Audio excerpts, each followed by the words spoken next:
Because this meeting is being live streamed. My screen is still saying setting up, redirecting, and I gotta make sure I don't it's not playing audio for me. Mute that mofo. Okay, it Yeah, looks because as you if don't it's even need YouTube up. It's playing now, just so you know we're live. awesome. Okay then, take it back. All right.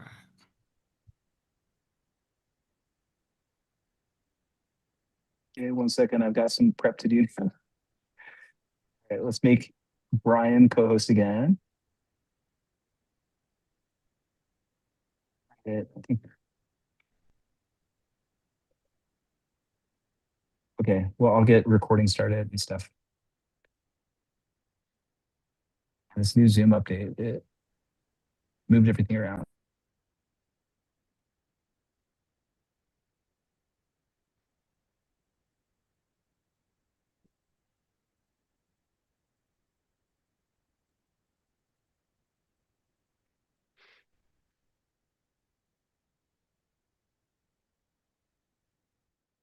All right, aloha, welcome everybody. I love it when it works. Howdy, howdy, howdy. Welcome, welcome, welcome. So let's get the chat going here, and let me get where I can see the chat, and let's do that old thing where everybody just says howdy, hello, and where you're showing up from. Welcome, welcome. Everybody, as you watch the chat, just get a feeling where all these lovely people are all over the planet. And we have got some amazing stuff happening here for you today. I see people that have been on recent masterclasses. We just keep fine-tuning, upgrading, tweaking, optimizing, and today is going to be super awesome for you. I invite and encourage you to be on as if this was the first time you ever heard any of this stuff. We'll talk more about that as we go. You want to be fresh, you want to be open, you want to be curious to get the absolute most out of what's going to happen on this masterclass today. So check it out. We got London, Australia, Bangkok, Scotland. I love to say Scotland. I don't say it right. Melbourne, India, New Jersey, UK, London, Arkansas. That's right near London, right? Hamburg. Plenty of Germany represented on here. California, New York, Colorado. Howdy, everybody. More Germany. Great to see you on. Hey, Jackie, Sharon. Hey, Sam. Aloha, everybody. Hey, Patty. All right. Well, I hope you're ready, because today is going to be a revolution for some of you, for sure. We have, let me see. We got about 200 on at the moment and climbing, it looks like, and still climbing. Beautiful. All right. I want to tell you what is going to happen here today in the shortest, and then I'm going to hand it over to Abigail to go quite a bit deeper with you. The very first thing that I want to say is I am strongly encouraging you to take your pen and your paper and your notebook and toss them out of reach so that you, especially those of you who just, you just can't stop.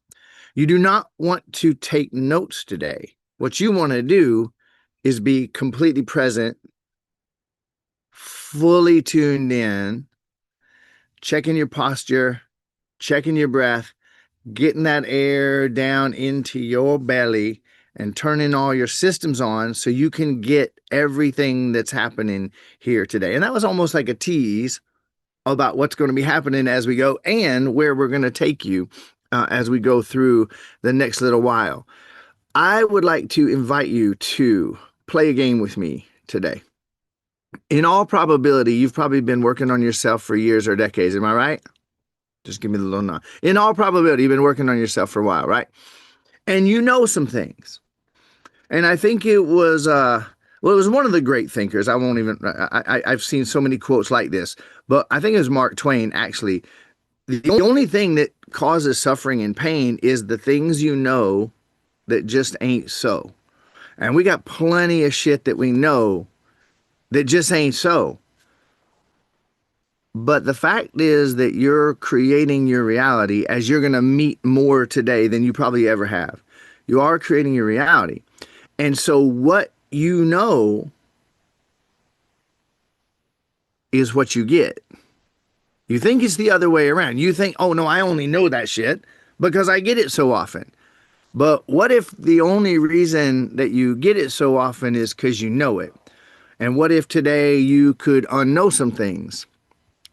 And that's what I'm really, really, really inviting and encouraging you to do today, is to unknow some things, to be very, very, very curious. And towards that, I have an idea that'll help. So let's see if you're willing to play along. Are you willing to pretend, oops, he said the P word. Are you willing to pretend and imagine and act as if today you just invested $10,000 to be on this masterclass? Would you do that? I'm serious. I see a few yeses. Some of you think I'm just like, that's just crazy. Why would I do that? Well, I don't know about you, but I have invested over $300,000 on my self-help journey over the years.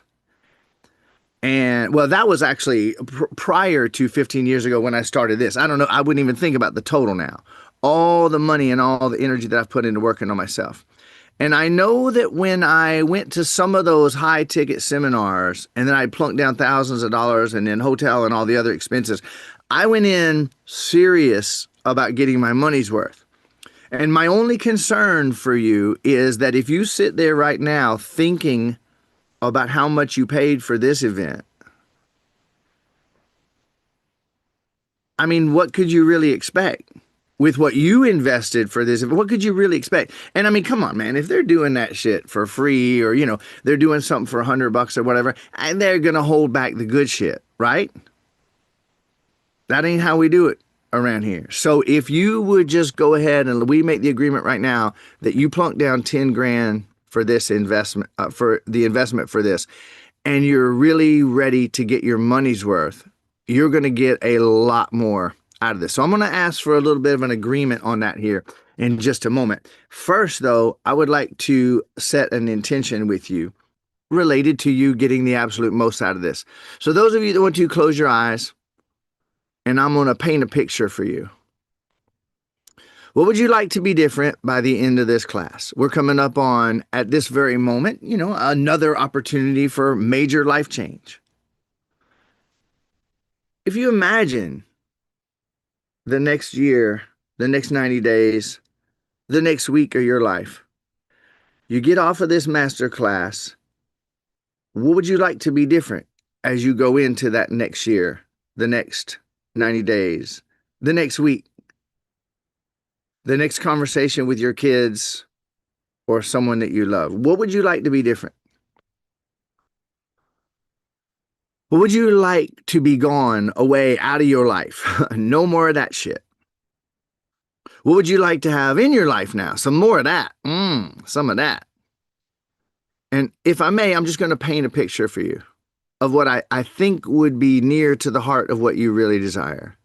What if you knew that you could be absolutely centered, completely centered, no matter what's going on? And what if you could have 100% total clarity on anything and everything you desire? What if you had 100% certainty, no matter what's going on, that you have the ability to facilitate and bring about what you want? What if you felt 100% competent in every area of your life? And again, with that centered clarity and certainty, that if you meet something new, you have the competency to meet that and navigate that as well.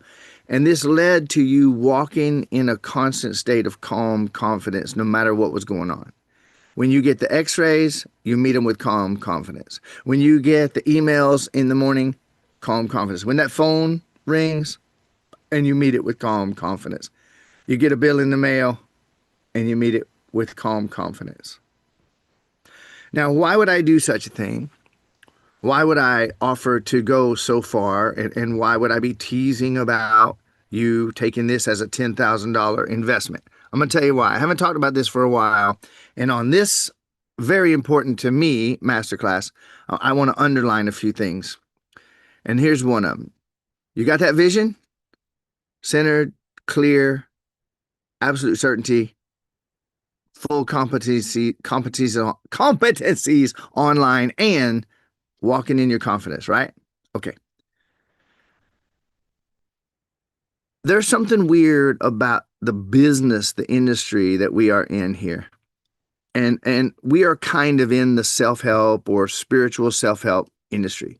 We help people change their lives, change their businesses, change their families, really change their lives when it all comes down to it. And there's a name for this as an industry. It's called the self-help industry, right? You're probably familiar. Now, I want to just point something out to you. There's only one industry in the world that I know of where this is true. And I mean, God, how many industries are there? There's the weight loss industry and the this industry and the diamond industry and the jewelry industry and the clothing industry. There's all these different industries. But the self-help industry is the only one that I know of where this is true. Now, you listening? You willing to be curious with me? There's only one industry in the world that I know where this is true. And here's the crazy truth. The vast majority of people try so many things, one after another, that fail to deliver on their promises.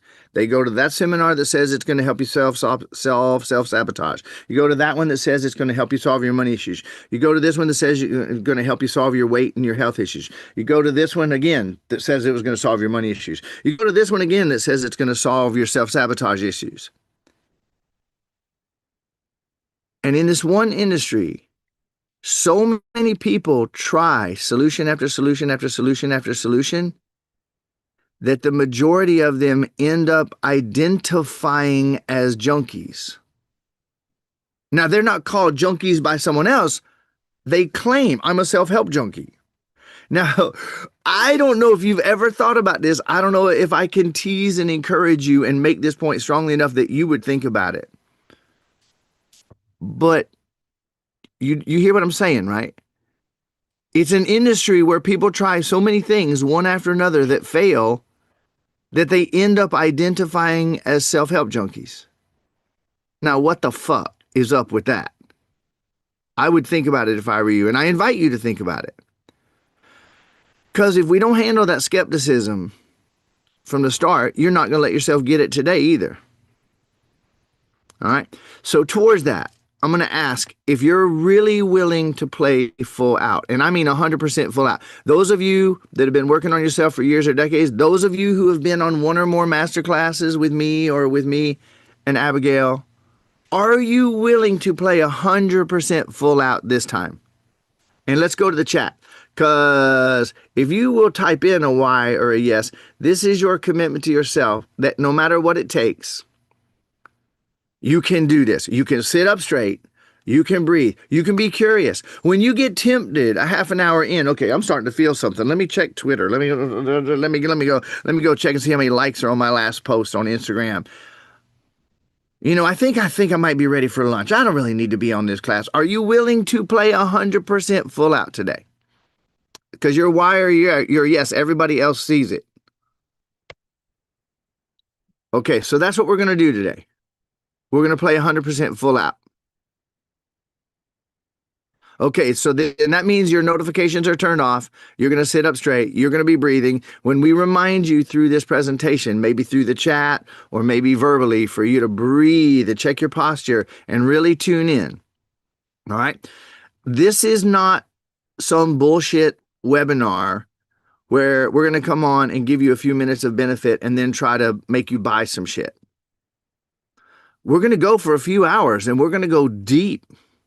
I'm treating this as a 3 to 5 hour masterclass that you just paid $10,000 for. We'll take a break or two along the way. And I just want to add one final element before I invite Abigail to share. All right, listen, by you saying I'm going to play full out, here's the deal. There is the very real possibility that some of you, especially if we go a few hours and we go deep with this, some of you might have something happen where you got to go do something.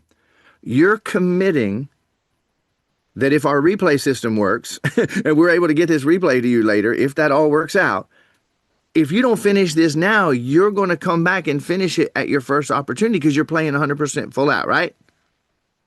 Right? All right, now I see a bunch of yeses.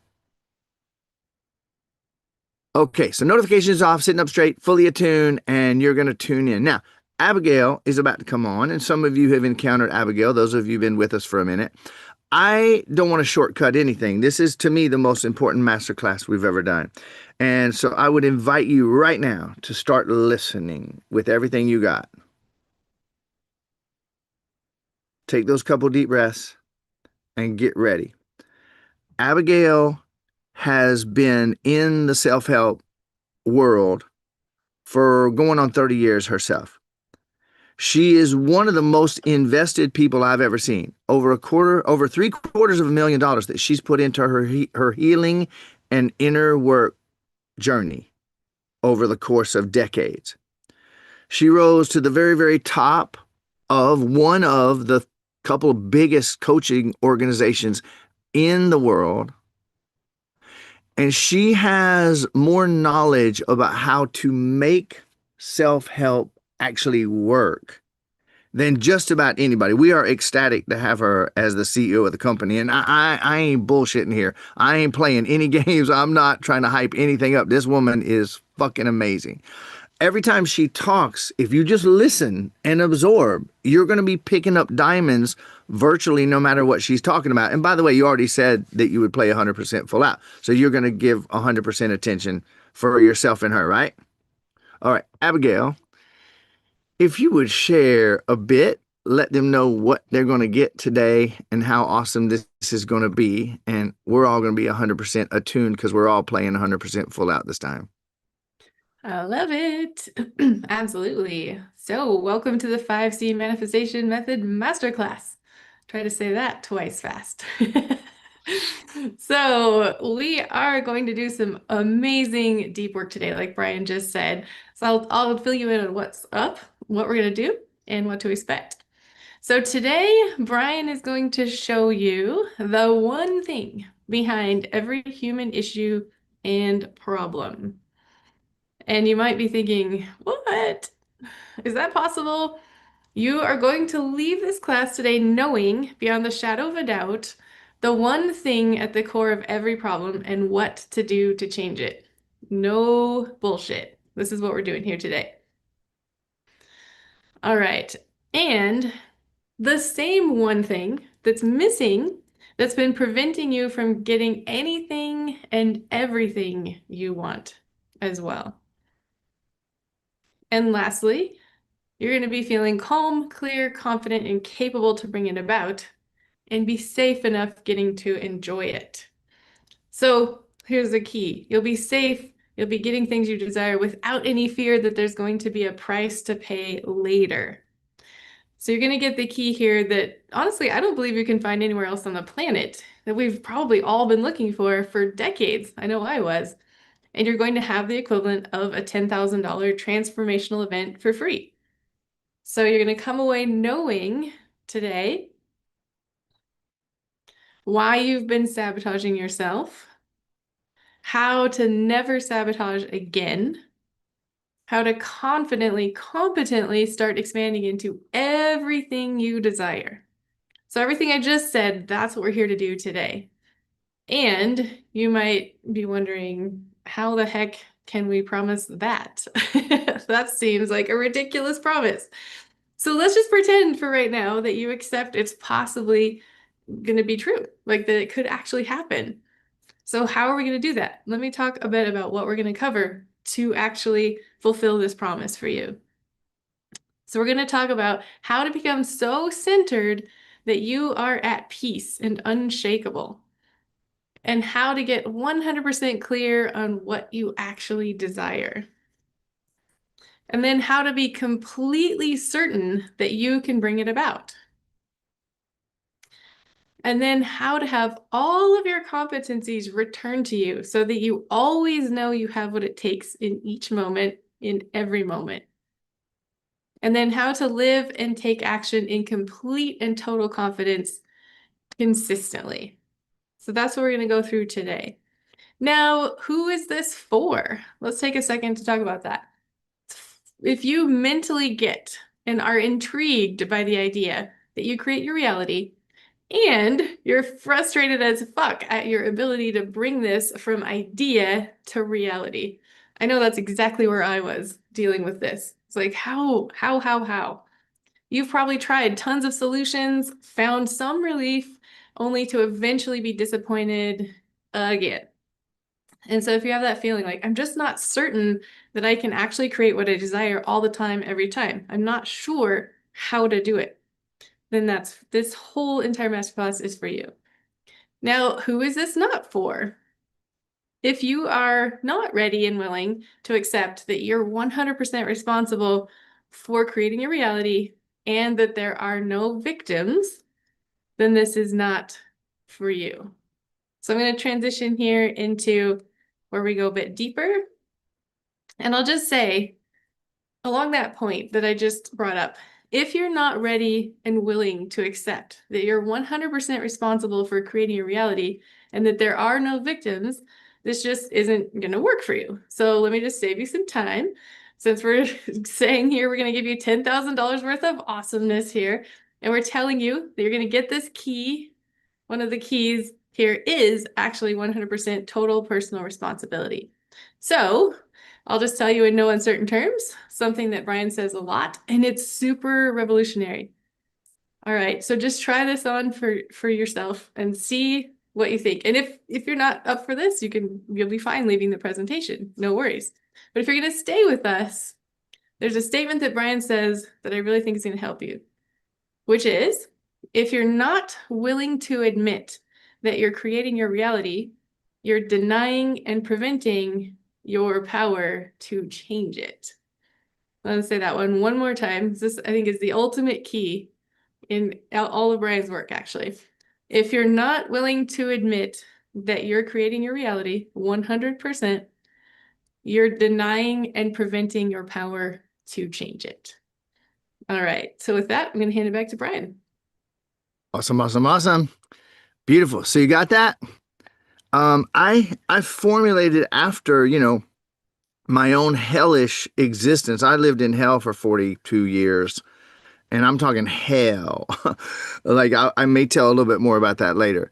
And devoted hundreds of thousands of dollars on my self-help journey. But the money isn't even really the thing. It was the tens of thousands of hours that I put into working on myself to get out of that hell. And I don't know about you, but for me, my self-help journey, it was a self-hell journey. I didn't get into self-help for fun or distraction. I got into it because I was suicidal. I had suffered so much as a child. And I learned, if I sum up my first 17 years of life, I learned that I was a stupid, ugly, worthless piece of shit who was going to suffer and struggle for the rest of my life. My dad's advice to me basically was, you're such a worthless fuck up that basically the best advice I can give you is just don't get too tall, find a crowd, get in the middle of it, and duck and hide. That was what I was, the prophecy pronounced over my life. So I got into self-help and I gave it everything I had, tens of thousands of hours working on myself, coming up out of it. All right. So that's where I'm coming from here today. And I highlight that for a couple reasons. And I want to highlight it about Abigail because before she goes deep with her sharing today, I really want you to know who you're listening to. And in Hawaii, we have a concept. When people get together to converse, they call it talk story. That is what a conversation in Hawaii is called. It's called talk story. You're sitting down with someone to find out about them and who they are and where they're coming from. And that's largely lost in the modern world. Like we just talk about whatever superficial shit. What was on TV last night, And so for you to hear Abigail, it's going to be really beneficial for you to know a couple things about her. And she's going to go deep into some of what she overcame. And as I've said, I cannot recommend highly enough that you just listen. Eyes, ears, and heart. I think Jeff just put that in the chat, if I'm not mistaken. Let me get back where I see that again. Yes, listening with eyes and ears and heart to get everything you can get here today. So let me really now introduce you to Abigail. Number one, she's one of my favoriteest people in the world. I love this woman. So sincere, so devoted to helping people, and so committed to the truth. She, after her own hellish experiences as a child, got into self-help. She today is one of the top coaches in the world. And whatever metrics that you could come up with to measure what a great coach is. She's one of the top coaches in the world. Through $750,000 that she invested on her own consciousness work, inner work, and physical healing work, nearly 30 years of working deeply on herself, she rose up to the very top. She joined Martha Beck's program, one of the top coaches in the world, definitely one of the few most famous coaches in the world. They call her Oprah's coach. And she rose to the top of Martha's organization and then ended up actually running Martha's coach training for 8 years. Now, if you think about this for a moment, this chick came from hell, started working on herself, rose to the top, ends up joining one of the biggest, most famous coaching organizations in the world, rose through the top of all of that certification, all that work, to where she ran the company for 8 years.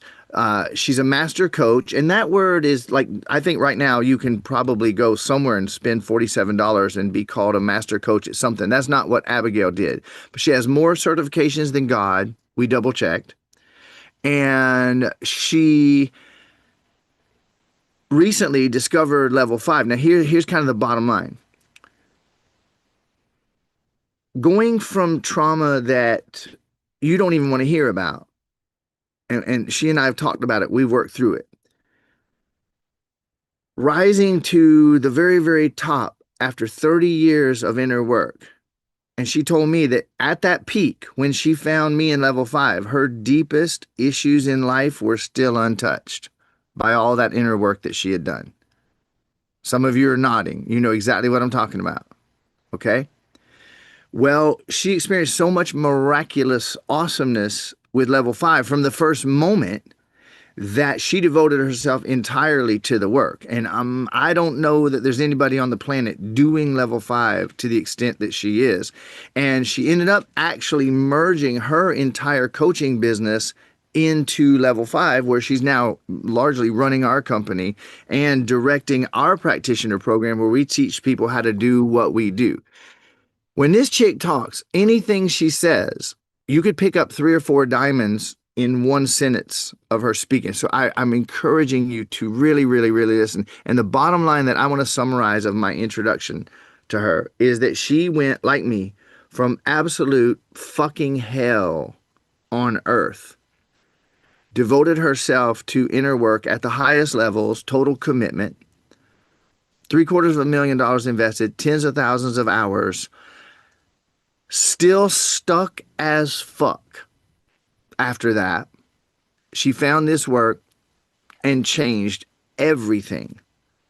So I'm just telling you, if I were you, I would really, really, really, really listen. She's an example of what's possible, and she is a master at showing you what's possible and how to get there. So take it away, Abigail, for real. All right. So, everyone, my intention here is to help you get the absolute most benefit from this experience. And that's something I'm deeply passionate about. I love helping people experience Brian's work and really apply it and actually get the results. And like Brian said, I've had incredible results, which I'll talk about a little bit later in more detail. And so I know what's possible for you. And that's what I'm here to do, is to help you experience those results as well. I remember last year when I had found Brian's work roughly about a year ago, and I had been into it for maybe about a month and a half.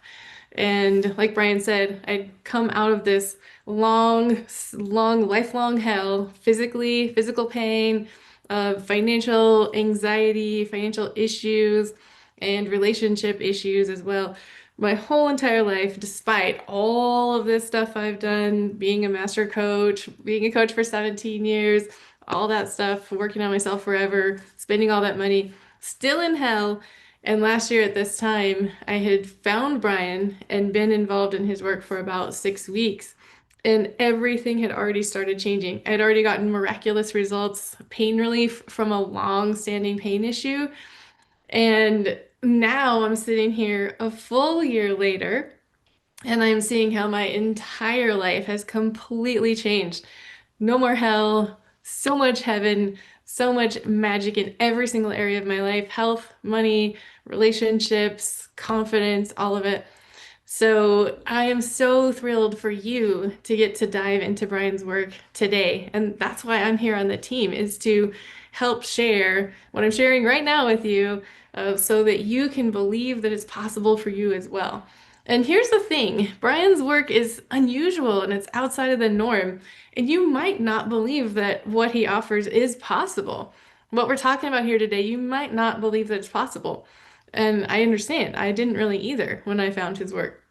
And it's so easy to miss things without us really highlighting that and creating this bridge into it for you, so that you can really believe and see what is possible here. So just be aware of things like thinking to yourself, oh, I've heard some of this before somewhere else. There's really, that's like one of the ways you will miss what's possible here, is if your mind goes down in any of those roads.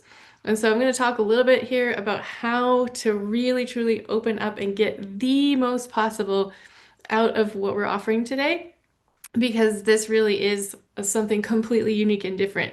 And like Brian said, after doing all that work, being at the top of Martha's organization and all of that, my deepest pains and issues were still untouched. And now I have found what I consider to be the miraculous, amazing work that actually works. And I did feel skeptical, and that's why I'm bringing that up now for you guys. I felt skeptical initially, and when I came across his work, and my intuition just said, hey, give this a shot. I had done all the stuff, therapy, trauma therapy, breath work, energy healing, manifestation courses, all of the everything, right? I thought I'd tried it all. And Brian's work actually went to places that I had no idea even existed. And that's why within weeks I had miraculous results in health, in money, in relationships.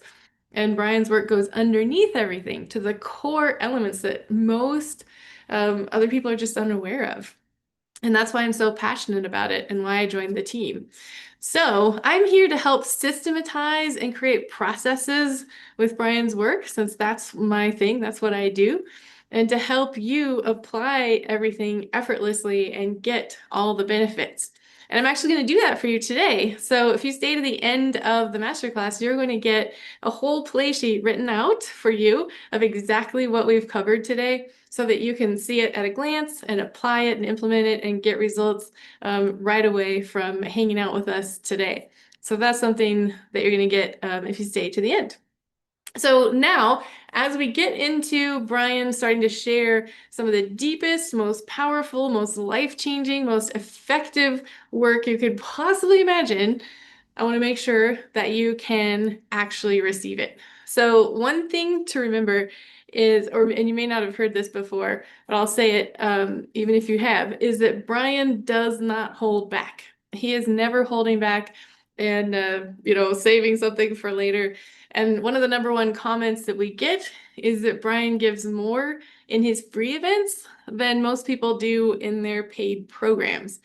So just because this is free, don't confuse this with some other like kind of fluffy webinar thing that people do out there. I don't know about you, but I've been on a lot of those. Anyone else been on a lot of those kind of random webinar things? This is not one of those. So you just are going to get the most magical experience. So one thing Brian already talked about, sitting up straight, breathing, paying attention is going to really, really help. And here's one kind of weird bit of advice I'm going to give you. Pretend that you've never heard anything ever about self-help before. So this is like the kindergarten mind coming into this thinking, I don't know anything. I've never tried anything. I haven't taken all those manifestation courses, and I'm just going to be completely open. And if you do that, then you are going to be able to get so much out of this that you might miss otherwise. So that's like the ultimate key to remember. If your mind starts to think, oh, I already know this stuff, then you're probably missing something really, really powerful. All right, so I'm going to show you something in a second, actually, that's kind of fun around what we've been saying, just again, to help you actually believe in these possibilities. Because like I said, I know when I found Brian's work, I was probably what you'd call disillusioned. I was like, how could something really actually work at this point? I've tried it all, and I really didn't believe that these things this what I'm seeing now with Brian's work was possible. I really didn't. So everything I'm going to share with you today is to help you believe this is possible for you. Because that's probably that's probably the trickiest thing that would hold you back the most from getting results, is simply not believing it's possible. And I remember seeing a little video clip from Mitch Russo, who was somebody I knew and respected, and I saw what he was saying about Brian's work, and I was like, oh, phew, okay, maybe something's possible here if somebody else is experiencing this kind of result. And so I want to give that to you today so that you can have that sense of certainty, like, okay, yes, this is possible for me. So just a quick summary, and then I'm going to show you this for a second. Just remember, I worked on myself forever, 30 years, spent a gazillion million dollars, it felt like. I took dozens of courses. Sometimes I was even taking multiple courses at one time. I rose to the top in the coaching world, and still everything I was struggling with, pains and issues, were completely untouched. And Brian's work did more. It went deeper, it went faster than any and all of the other things. And I've watched this happen to thousands of other people here in the level 5 world with Brian's work. So that's why I'm so committed to bringing it to the world. Okay, so I'm just going to show you for a second. Just do a little screen share. Here we go. Sometimes my computer's a little slow these days. All right, so you can see this. So here's what happens when people come to Brian's presentations. And I just want to share this with you so you can really see what happens in a free experience with Brian. Here's Patricia, who was like, it's $1 million investment. Forget 10,000. It's $1 million. I totally agree with her. And we get people on our free masterclasses all the time having life-changing experiences and results, even just flat out in the moment, much less later. All right, so I just wanted you guys to see that, and I'll be sharing videos, I'll be sharing other things with you throughout this whole presentation so that you can really see and believe that you can have these freaking amazing, unbelievable results. All right, so with that, I think you're set up. You are ready. Who's ready? Who's ready to get the magic today? Yeah, that's right. And I will hand it over to Brian, and he can take you into the magic. All righty, beautiful. Thank you, Abigail. And yeah, it's wonderful for me seeing everybody really tuning in. What a wonderful, wonderful, wonderful thing. All right, so I am going to start with a bit of an experience for you rather than just information. And we have one glitch. There's one consideration here that I must address before I do this. So I'm going to have you answer some questions. I'm going to put a poll on the screen, a survey for you. And it's got several questions, and I want to make you a promise if you play full out. And since you all said you're going to play full out, I imagine you will, but I also want to address what the glitch is. All right. Many of you, when I do a free class, it never ceases to amaze me how many people that are in my courses and programs show up on every free class that I do. You know who you are. You're smiling already just when I said it, right? Yeah, plenty of you. Okay. And so here's what's going to happen. As I invite you to fill out this poll, I'm going to encourage those of you who are in one or more of my programs. I want you to answer this questionnaire the way you would have answered it before you found me. Is that clear? So you're going to answer this the way you would have answered before. Now, here's my promise to you. I have run variations of this survey with over 30,000 people in the last 15 years. We got about 270 on right now. Over 30,000 people have filled out and responded to variations of this poll. I've updated it. I've added some things today, actually last minute, right before, just to help you get the most out of it. Now, here's the crazy part. What if you could have one or more life-changing insights by simply filling out a survey. Like, how the hell could that be possible? The number of people who have told me that filling out this survey and then walking through the results, they got insights and benefits that they didn't get from years or decades of working on themselves. Okay? Y'all with me? Everybody's with me. Everybody's playing 100% full out. Everybody's tuning in, right? So, I cannot recommend highly enough that you play full out with this survey. Answer every question. Be 100% honest. Think and reflect, because some of them you're going to look at and you're going to look at these questions and just have, oh, yeah, blah, blah, blah. And you're just going to click whatever. You're going to miss some of the insights that are available to you. Because I'm telling you, by the end of answering these questions, some of you are going to be sitting in a holy shit moment. Like, wait, what the hell did I? And then when I walk you through the results, you're going to have some major epiphanies. Now, everybody, check your posture. Do you have your hands in front of your mouth blocking your breath? Are you doing that thing you've always done of leaning forward, trying to get out of the last shitty minute and lean forward and hopefully fall forward into a better future minute? Check that posture. I say this only for your benefit. I'm not correcting you. But we do this. We block our breath. We do this. We do this. And we don't even know that we're hindering our presence. And I'm not here for that today. So everybody has said you're playing 100% full out. I'm going to go ahead and launch this poll right now. And everybody is going to play 100% full out. Answer every question and be ready for some surprise awarenesses to come to you. So it is launched. Now, get to it. I'm going to read every question out loud to kind of give you some guidance. For those of you who only see 1 or 2 or 3 questions, there is a little slider on the right side of the poll. No matter what device, phone, tablet, whatever, if you look at the right side, you will see a slider and you'll be able to scroll down and get to the rest of these questions. Now I'm gonna elucidate and elaborate just a bit. Are there things in life that you want? Money, abundance, love, that perfect house, $1 million in the bank. Are there things that you want and desire that seem to stay out of your reach no matter what you do? Okay, just be honest. Number 2, are there things you don't want? Problems, challenges, relationship issues that seem to keep coming back no matter what you do to get rid of them? Number 3, have you ever found yourself frustratedly thinking, how in the hell did I create this again?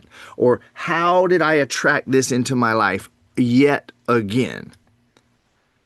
4, do you ever perceive that you might be sabotaging your own success, that you might be keeping what you don't want coming back? You might be keeping what you desire away, that somehow you might play in a role here. Number 5, do you ever find yourself avoiding things that you know would actually help you get more of what you want? Some people would call that procrastinating, putting it off. Number 6, when you think of getting what you desire, do you ever feel uncertainty? Like, gosh, well, I don't really know what I want. Or do you ever have the feeling that if you were to get what you want, there'd be a price to pay, that you'd lose something, that you'd suffer in some way? All right. I see some people very, very, very focused right now. That's a wonderful thing. Wonderful thing. Number 7, do you want to create a lot more impact and bring more benefit to the world and create the world you want, but find yourself playing small, hiding in the shadows, and not stepping out and creating that world you want? Have you ever set a goal or a resolution, really, really, really meant to actually I'm going to do it this time, and then somehow you found yourself right back where you started? Now, this is a deep one.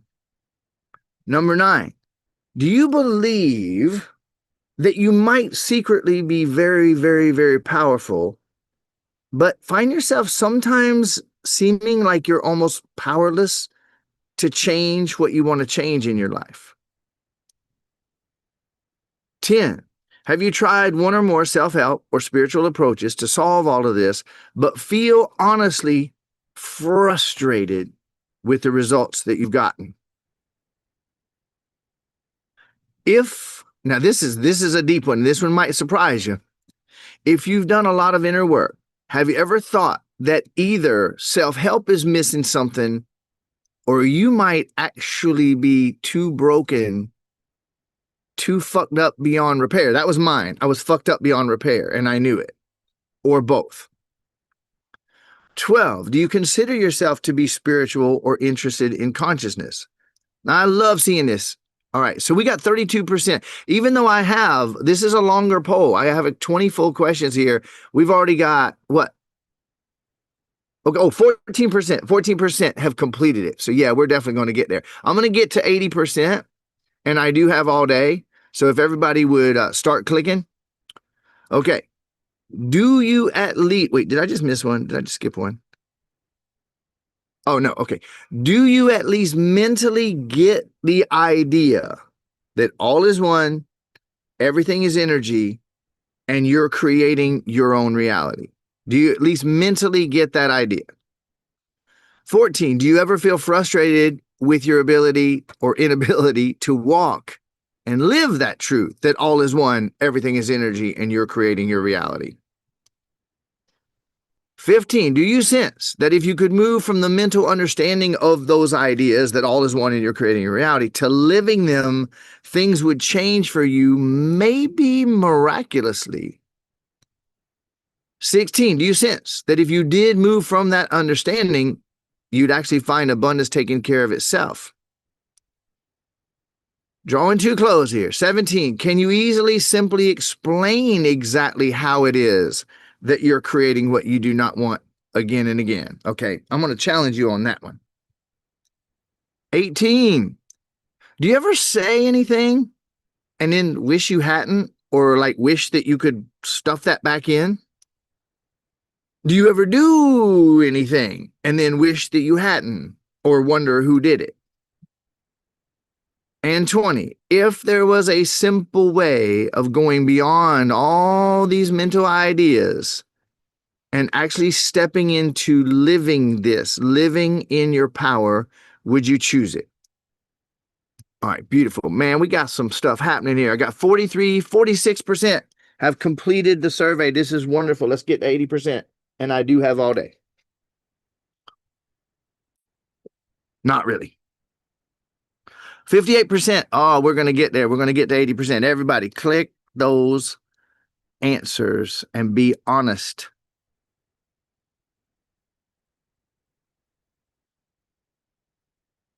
$62%. All right. We're about 6 minutes in. And being that I added a few questions, I'm not too surprised by that. I normally aim to knock these polls out in about 5 minutes. But with this one, a few extra questions. 65%. 66%. And I know a lot of you are on that last question or two, so this number's going to go up fast.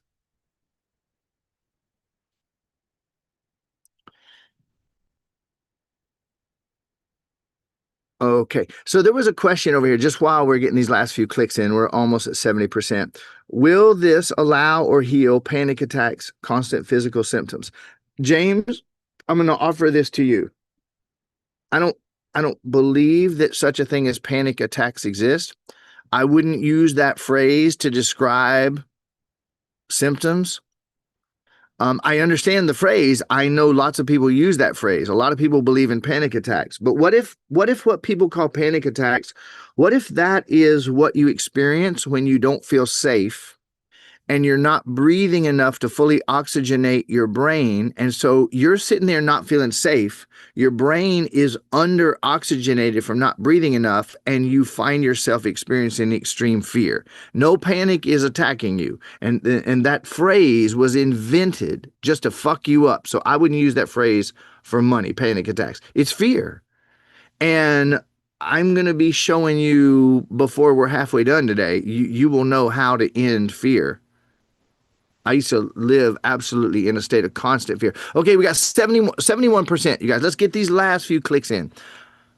All right. I'm gonna do, let's see, we're coming up on 8 minutes. I'm gonna give 30 more seconds, you guys. If you would finish this, 70% is great participation. You guys are doing awesome. I just really want everybody to get the maximum benefit. So 30 more seconds, and I'm gonna close this chat. Get those last few clicks in.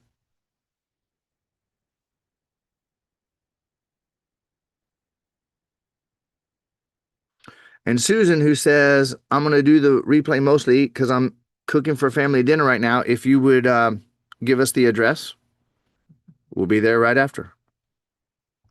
Sounds delicious. All right, we got 73% and 3, 2, 1. In poll, we got 75%, and that is wonderful. And it won't let me end the poll there. Okay, now, everybody, thank you for playing full out. That was quite a task, wasn't it? Didn't know he's going to give us a 20 question pop quiz. Now, everybody take a couple deep breaths. When I share these results, now listen, I am not fucking around here. You guys invested 10,000 bucks, and we're here to literally give you everything that we can. The only constraint we have actually is time, and we're going to be dumping it out. But I'm not going to shortcut this, and I'm not going to shortcut this. This poll could do more for you. You might be about to get your mind blown when you see a couple things here. So take a couple deep breaths, get ready, and go deep with me. Y'all ready? I'm looking at you. I'm by the way, everybody that's on video, I'm watching you, just so you know. Okay. So check this out and be ready to maybe have your mind seriously blown here. Okay. Question number 1. Are there things that you want that stay out of reach? 1% lied. Because you would not be on this fucking class. Why would you be wasting your time? I mean, my jokes ain't that good. Okay, well, sometimes they are. But okay, so 99% though, if you would just notice that 99% said that there's things that you want that seem to stay out of reach. I know you thought it was just you. Number 2, are there things you don't want? Oops. Are there things you don't want that keep coming back no matter how much inner work you do? And 2% lied this time, twice as many. Okay. Number 3, have you ever found yourself frustratedly thinking, how did I create this again? Okay, we just doubled it again, 4% lied. But sometimes it might just be that you haven't thought of it in those terms. Trust me, as we go through this poll a couple times, you're gonna start to see it. So what I want you to notice is that 96% either said yes or all the fucking time. Now you thought it was just you, didn't you? How about number 4? Do you ever perceive that you might be sabotaging your own success? 98%, folks. Anybody surprised yet? Just give me a little nod, or is anyone surprised yet? Okay, number 5. Do you ever find yourself avoiding things? Like you know damn well that if you were to do that thing, you would move towards what you want, and you find yourself putting it off, delaying it, rearranging your desk again before you start? That's 94%, folks. When you think of getting what you desire, do you ever feel uncertainty or doubt about it, or get the feeling that if you got it, you might get in trouble, have a price to pay? 92% said yes, my friends. You thought it was just you. Number 7, do you want to create a lot more impact and bring a lot more benefit to the world, but you find yourself kind of hiding back, Netflixing and chilling and playing small? 95%, friends. You thought it was just you. Have you ever set a goal or a resolution and you really meant to pull it off this time, but found yourself right back where you started? 99%. 99%, you thought it was just you. Number 9, do you believe that you might be secretly very, very powerful, but find yourself sometimes seemingly powerless to change what you want? Only 99%, with 24% saying story of my life. 10, have you tried one or more self-help or spiritual approaches to solve this, but feel frustrated with your results?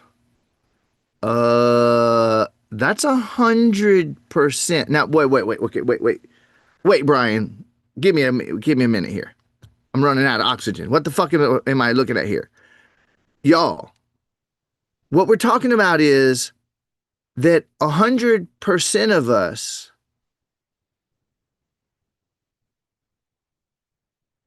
have been familiar with inner work. We've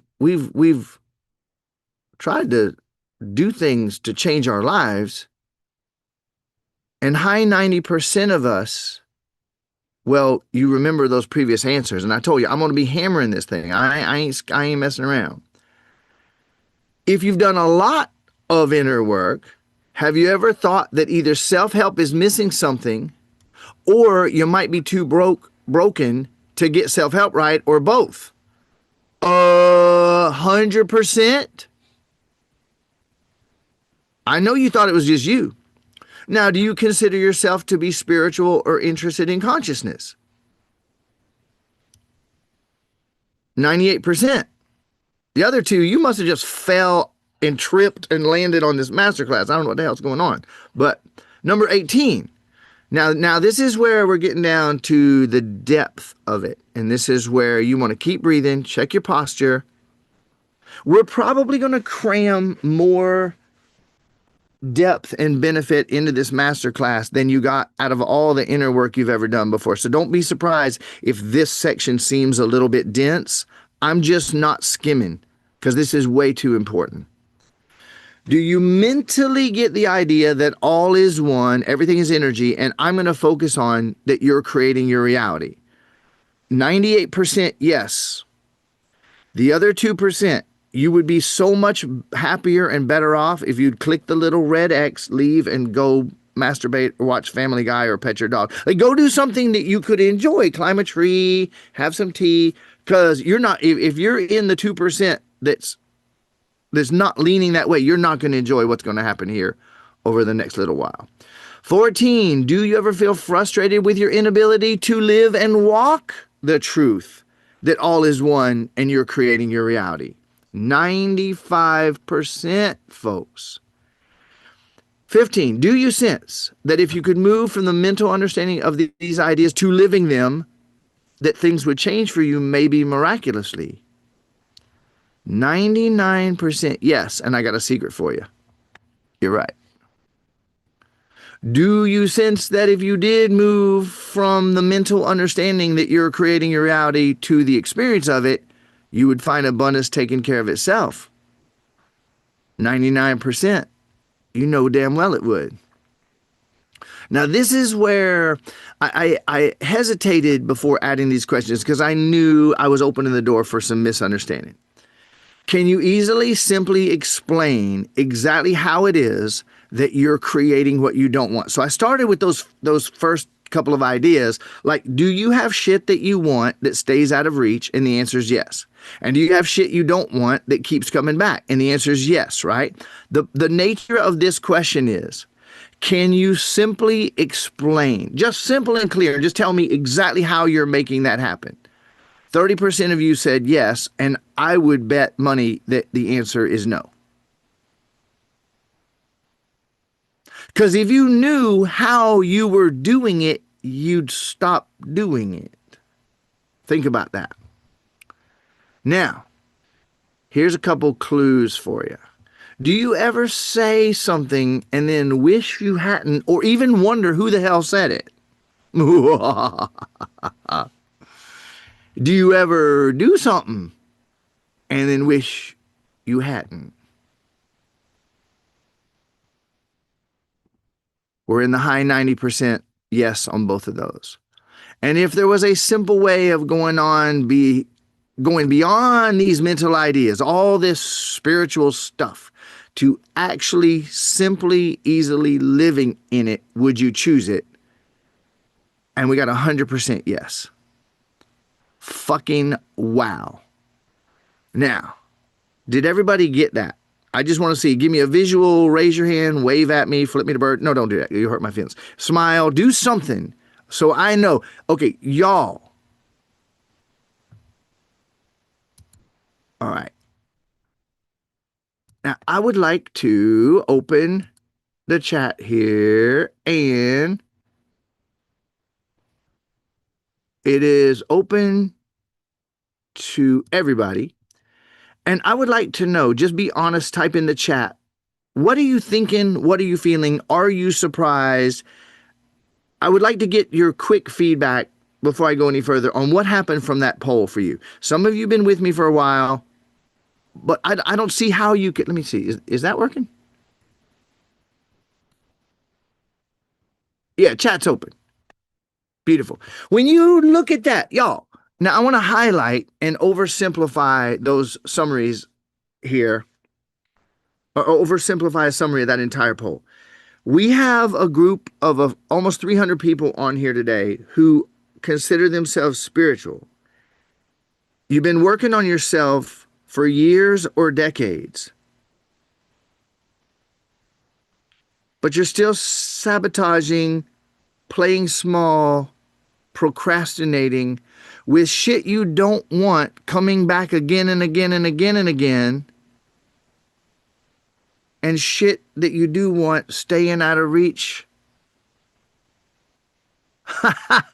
I'm in good company. Well, that is true. That is true. I am really, really surprised that so many of you are not surprised. Because I'm always surprised. I'm so surprised I'm not even surprised anymore at how I'm always surprised. Okay. Marion, I hear you on that. Well, I'll tell you what. One of these days, I'm going to do a class where I'm just going to invite people to come on and tell me exactly how they're creating it. Perfect. You are in the right place, Raluca. I love it. I love it. I love it. I love it. You are in the right place. And thank you, Jesse, for that. I appreciate that. That was just what I requested. Actually answer it as if you had, this was your first. Okay. And Sane, cry, got important insight. Beautiful. Well, that's why I was doing this. How do you distinguish between intuition and a wonder child? I might answer that later, but that's a very mental question. Okay. Beautiful. Thank you, everybody. Chat is closed, and I'm going to get back to my notes here, and I'm going to go super, super, super deep. Super deep. All right. Hey, Brian. Yes, ma'am. Before you jump into the super deep, Yes. I wanted to let everyone know a little bit more about what's possible with a couple videos from some of our level fivers who have had amazing results doing this work. Beautiful. Let's do that. Awesome. All right. So I'm just going to show you guys a couple again, so you can really see what is actually possible here. So first up, we have the magical Miranda, who was in a neck brace prior to coming and finding Brian's work. Pretty similar to my story. Serious chronic pain. And now she is living with comfort in her entire body and doesn't have to see a chiropractor 2 times a week. Pretty amazing. So just wanted you guys to see that one because, oh my gosh, I was already seeing the questions in the chat about health things coming up. All right, and next up we have this magical story here. Let me just click play. My business just exploded. I got phone calls from people that I haven't talked to in a while. I got renewed on a project from last year. It felt like it was like boom, boom, boom, boom, like calls and texts, where I didn't really know the plan for the new year. And then all of a sudden it just literally laid out in front of me. Awesome. And then I have a little bit of a story for this next one for you guys. So this is Marco, and he's been doing this work with Brian for a while in different ways. And what you're going to see in this video is what it means to continually expand into what you desire. And we talk about expansions here in level 5 in Brian's world. And you can look at his face and you'll see in each little clip of the video as we shift over time how different he looks, how awesome his life is changing into totally new results over time. And the last one, you'll see such a difference from the very first one. So you got to check this out because this is what's possible here when you really apply consistently Brian's work over a period of time, just like I was talking about at the very beginning. Here we go. I'll click play for you. Hopefully. My name is Marco Gentile, and I work in online marketing and sales. When I was selling to the people. If you don't close or stuff like that, you start to go into your mind. So that's the problem. You are avoiding feelings because you don't want to feel those feelings, but this prevents you get the outcome that you want. So I was like trying to solve it with every kind of sales training, marketing training, psychotherapy. I tried everything. Then I came across the work of Brian and it just blew my mind. In one session, 20 minutes, Brian was able to solve the problem like bam. And the days after, I was able to sell in front of 700 people and I got crazy, crazy results, money and sales. Even my relationship with my wife, my daughter, myself, is unbelievable. I was able to 10x my average income for a particular job that I'm doing. From making 500 euros, I'm doing like 5K for the same job. So it's really unbelievable. Opportunities are coming, like not only money wise, like money is coming. So I was making 2K per month. Then I moved to 5K per month, around average. Then I moved to 10K per month. Now I am at 20K per month and I'm doing all the process in order to reach the 50K per month and move to the 100K per month. So I'm not hiding it.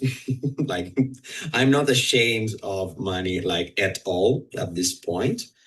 I am super comfortable with money and that's the point. Like prior to Brian, money was an issue for me. Was something that I was desperately trying to get and to get rid of because I was thinking that it was so dirty and I wasn't deserving that and I wasn't able to keep that. And now I am free from all of it. I can see money as a tool like this.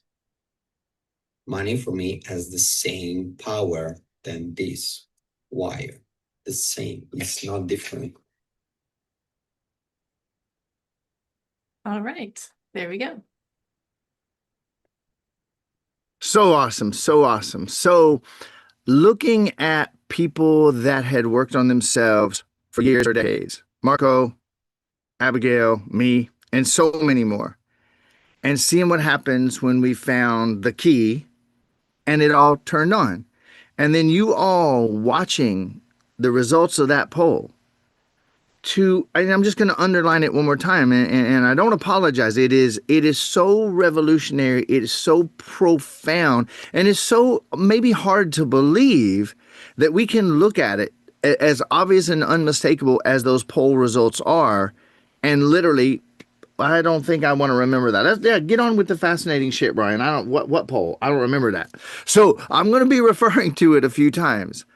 100% of us, having worked on ourselves, considering ourselves spiritual, focused on consciousness, and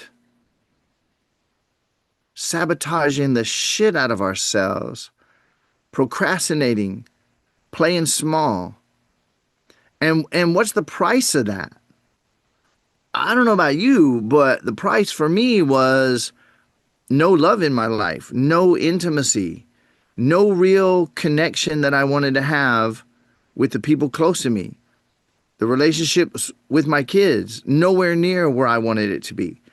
Struggling with finances. Every month, there was more month and less money, no matter what I did.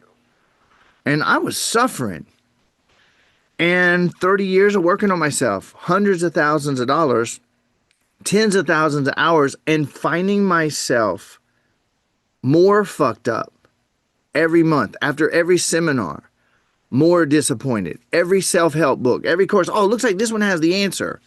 More disappointed. I ended up really convinced that I was so broken that I could never even get self-help right. I was never going to be fixed. And I was on and off suicidal for many, many, many years. And today, I'll just say point blank, I'm the happiest fucker I know. I am confident. I'm comfortable. I don't know if you can tell, I ain't worried about what you think. I ain't trying to convince nobody of nothing. I used to live my life, 90% of my energy in the course of a day went to trying to control what people would think about me. How do I look? How do I seem? Am I fun? Ooh, let me learn a new joke so maybe I'll be funny enough. Ooh, I bought a Mercedes. Everywhere I go, I'm going to make sure everybody sees me in it so they'll think I'm somebody. I don't know about you, but that's how I was living. Okay? Now, I want to show you the keys that I discovered. I got to add one final element to my story here. It shouldn't be too boring. So after working on myself for over 30 years and tens of thousands of hours, I had hit the lowest point a person could hit. I was homeless, suicidal, at the absolute end of my rope. And I had an awakening experience where I discovered exactly how I'm creating my reality. Now, I know in that poll that I did, a lot of people were saying that you get that you're creating your reality. You mentally get it, and you haven't been able to consistently live it. If I could show you how to consistently live it, that would be freaking awesome. You'd get your $10,000 worth, wouldn't you? Okay, so check it out. I'm going to make you a promise right now. Over this next run of time, I'm looking at, if I do this ideally, I'll probably knock this out in 45 minutes or less. I'm going to give you more value and benefit than you got from all the years of self-help work you've ever done. Because I'm literally going to show you exactly how you're creating your reality, exactly why those things haven't changed, and exactly what will work. I shit you not. But that's okay, because you said you were going to play full out anyway. So you're going to let yourself get it this time. All right? Now I'm going to start with an image for you. I want you to imagine that in your life, you're born with 1 million creation units. Okay? So just imagine that. You have 1 million creation units, 1 million power units to create whatever you want. You got it? So how many units do you have? You said 1 million. Right, Nona? Did I get that right? Okay, 1 million. And you begin to live life experience. And some of your power starts to get caught up in things that you think and things that you believe. And some of your power starts to get caught up in the emotions that you feel. And I'm going to illustrate that for you as we go. And what ends up happening is you're born as an infinite, unlimited being of power. Centered, clear, certain, infinitely competent, in calm confidence to create whatever you desire. That's your nature. That's what you are. You are presence itself in full power. And then life events happen, and I'm going to show you how they happen. Okay? So I have this concept that I call spells. And certainly you've encountered belief work in your life, right? If you change, it's all about belief work. It's all about mindset. No, it's not. That is a fraction of this.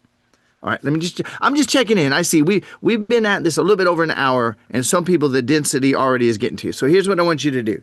Take a couple really deep breaths. Breathe in through your nose.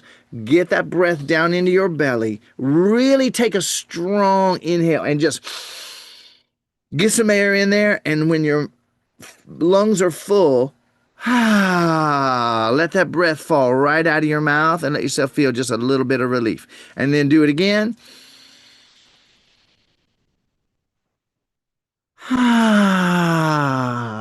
Baby, turn the air on, please.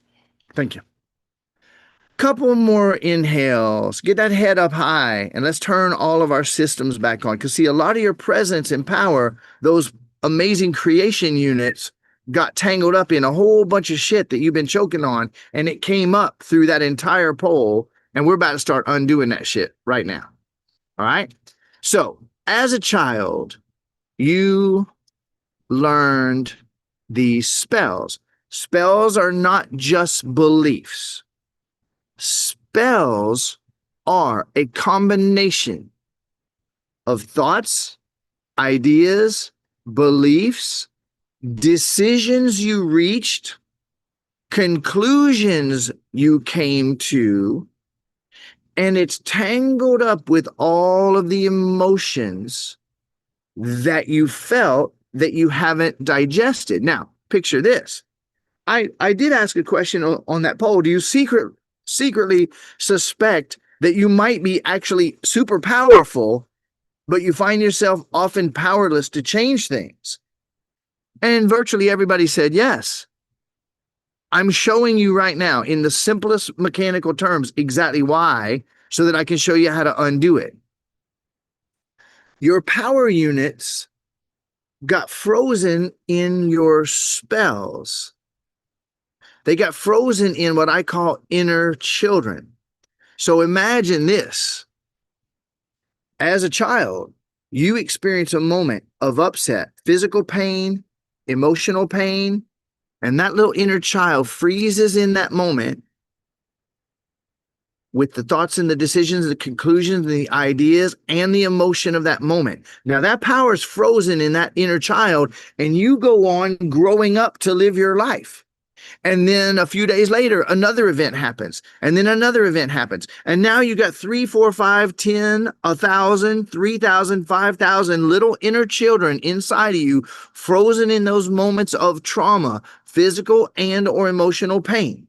Now, all those inner children, they know a lot of things. They know men aren't safe. Sex is scary. Money's hard. Life is tough.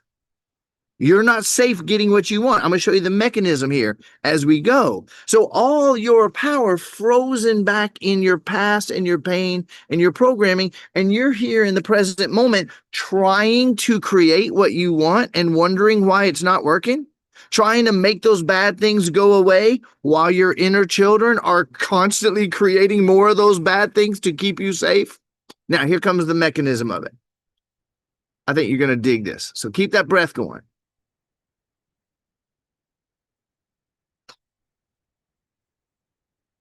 Everything you believe that just ain't so reflects forever as your life. You get it? Everything you believe. Yeah, I get a few nods. You guys, is my microphone on? You guys hearing me? Making sure. You guys hear? Okay, this thing's working? Okay, good. So everything that you believe is true is going to affect your life in this moment. And all those things that you learned were true as children. You were a 3-year-old when you learned that shit. You were a 5-year-old when you learned that shit.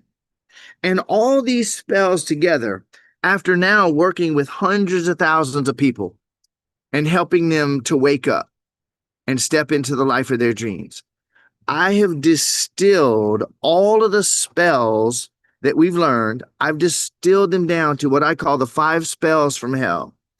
And just like that poll started to turn some lights on for you, when you understand these 5 spells from hell, you're going to understand how you've been creating your hell in a radical different way. And you are going to be so empowered. You're going to feel power returning even just over the next few minutes of me unwinding this for you. So I invite you, if you need to stand up and take a deep breath, do.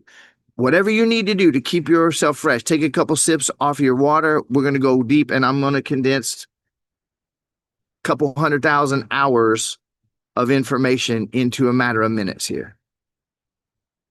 The 5 spells from hell are the summary of all the things you learned as a child that's frozen inside of you right now, creating everything you want that's staying away and creating everything you don't want that keeps coming back. So the first spell from hell is, I'm not safe to be. I'm not safe existing. I'm not safe here in this life, in this body, on this planet. I'm not safe in this family. I'm not safe in this home. And all you got to do is go back and think about being in the womb. Your mom not feeling safe. Your dad yelling through the house. And you're a fully conscious little baby. You were fully conscious and absolutely aware. You heard every thought and every word. Every emotion and feeling and thought that mom had was yours. You were fully aware of it. And every time your mom thought, I don't know if I can do this. I don't know if I can have this kid. Maybe if I just stick a coat hanger in here, I might be able to avoid 18 years of hell for myself and this child. I don't think I can do it with this child. Maybe your mom lived in a war zone where literal bombs were dropping out of the freaking sky. Every time that happened, you felt unsafe, like you could die, and you learned not safe to be, not safe to exist. Then you're born. Your brother beats the hell out of you for sport.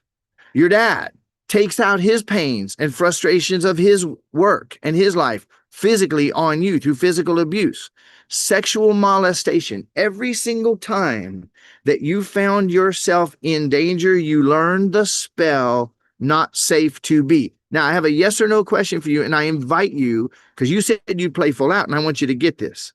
I'm inviting you to answer this question, yes or no, for yourself out loud, if you're willing.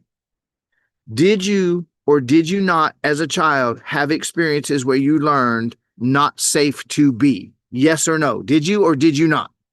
I'm looking at you, and just so you know, you said you play full out. Okay? That's the first spell from hell. Now, if you had a spell inside of you telling you weren't safe existing, and you had fear and sadness and pain inside of your body that you have not digested, do you see how that would affect you for the rest of your fucking life? Yes or no? Oh my God. Okay? Please throw your pen and journal away so that you can be present to what's happening here. You're not, listen, every time you write a note down, you're in the middle of presence. You're in the middle of infinite possibilities as an infinite being, and you're frantically writing down what was just said so you don't lose it, and you're missing what's happening in front of you now. Be present. Give yourself the gift here. The second spell from hell, not safe to be me. And you're going to notice how not safe to be, not safe to be me. We just added me. Now, it's not safe to exist, but look around as a child. Did they always welcome you? Did they just love every single little thing about you? Or did you learn sometimes you had to be a different way to have dad's approval? Okay, now check this out. If you looked at how you had to be to please dad and have dad be happy, if you had been exactly the same, would mom be happy? Okay, so you had to be different for different people. And here's where it really gets fucked up. As a child, you finally start to be the way dad wants you to be. And now a different moment, he's saying, no, you need to be different. That's not okay. That's not working anymore. So now this one I'm making maybe a little shorter and simpler. But listen, you already said yes, you did learn not safe to be. Did you or did you not learn one or more times in your life, not safe to be me? I can't hear you. Did you or did you not learn? Not safe to be me. You had to be a chameleon. You had to adapt to please other motherfuckers. Now here you are wondering why you're unstable and inconsistent in your life, and why you're ass kissing or you're a doorknob, a doormat for somebody. Third spell from hell. Not safe to be me, desiring what I desire in life. Now I'm going to make this one real simple. When you were a child and you had desires, were you always met with love, acceptance, and just an absolute celebration of you and what? Yes or no? Oh. Now, I'm going to leap right up to the fourth spell from hell.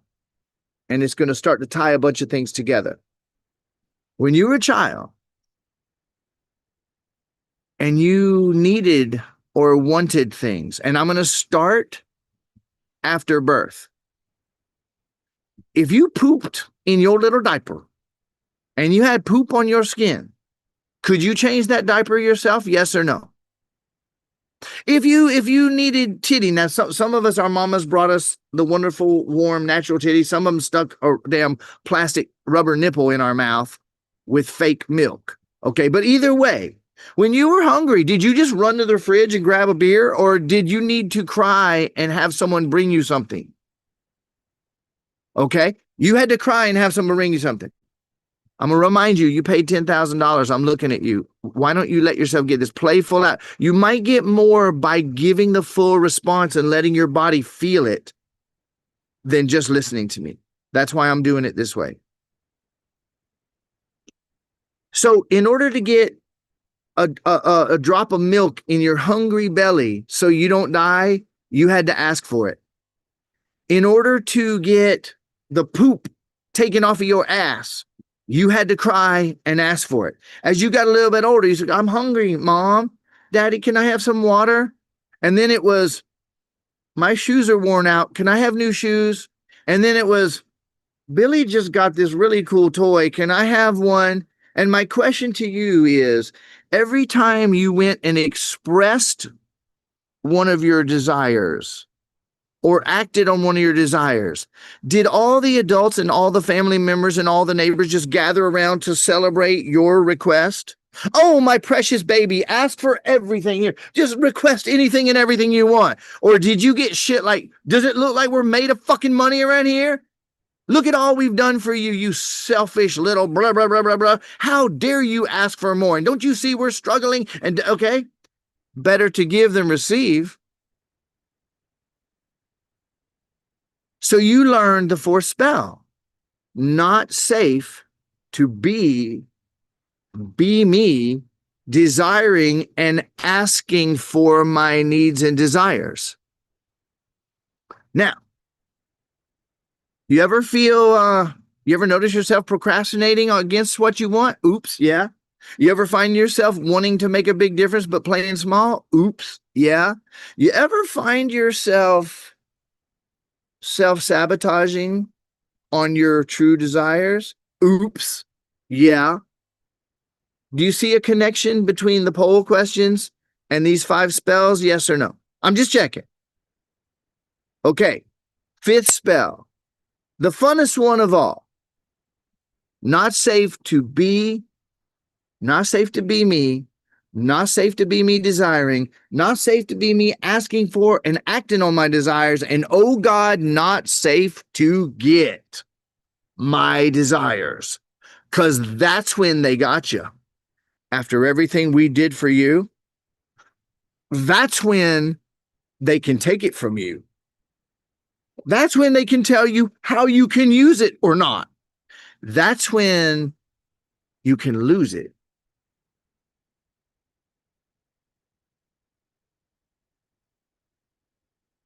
Now, take a look at your life and see if you can come up with a problem in your human life that isn't answered and explained by those 5 spells.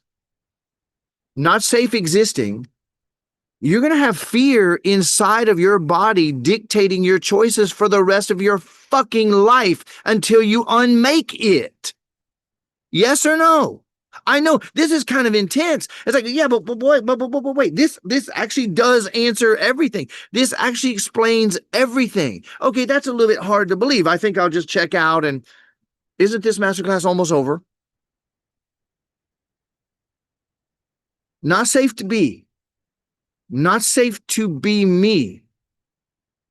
Not safe to be me desiring. Not safe to be me acting on my desires or asking for my desires.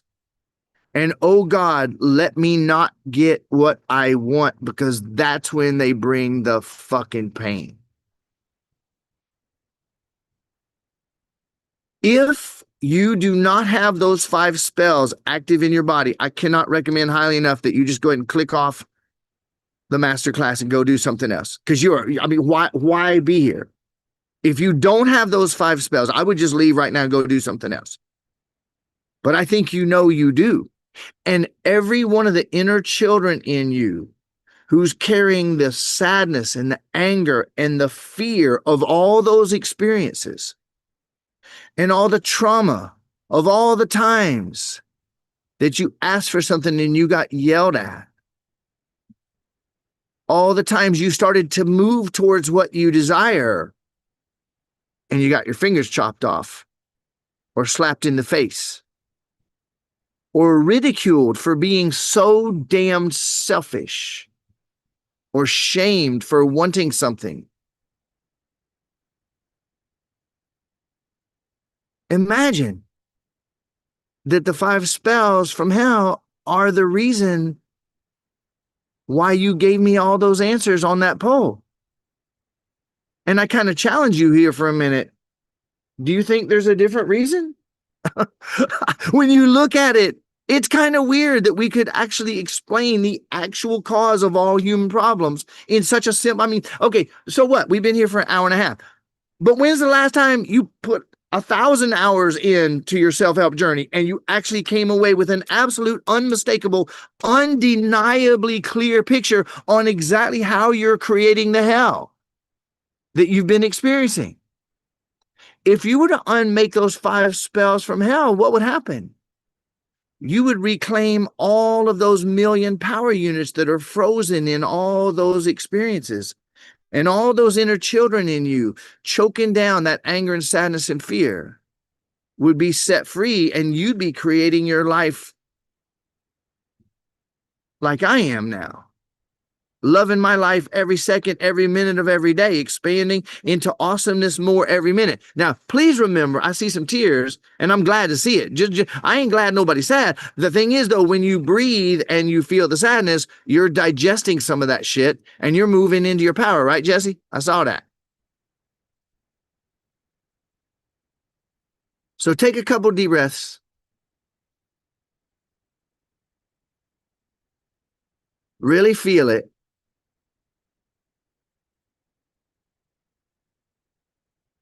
Now, I find that, first of all, what I just shared with you does, in fact, explain every single problem and challenge you have ever faced. Yeah, but well, Brian, what about health issues? Well, see, there's a multiplier on top of the 5 spells from hell. So I think we've established, I didn't see anybody leave when I said, if you don't have the 5 spells from hell, just leave. So I think we all see it.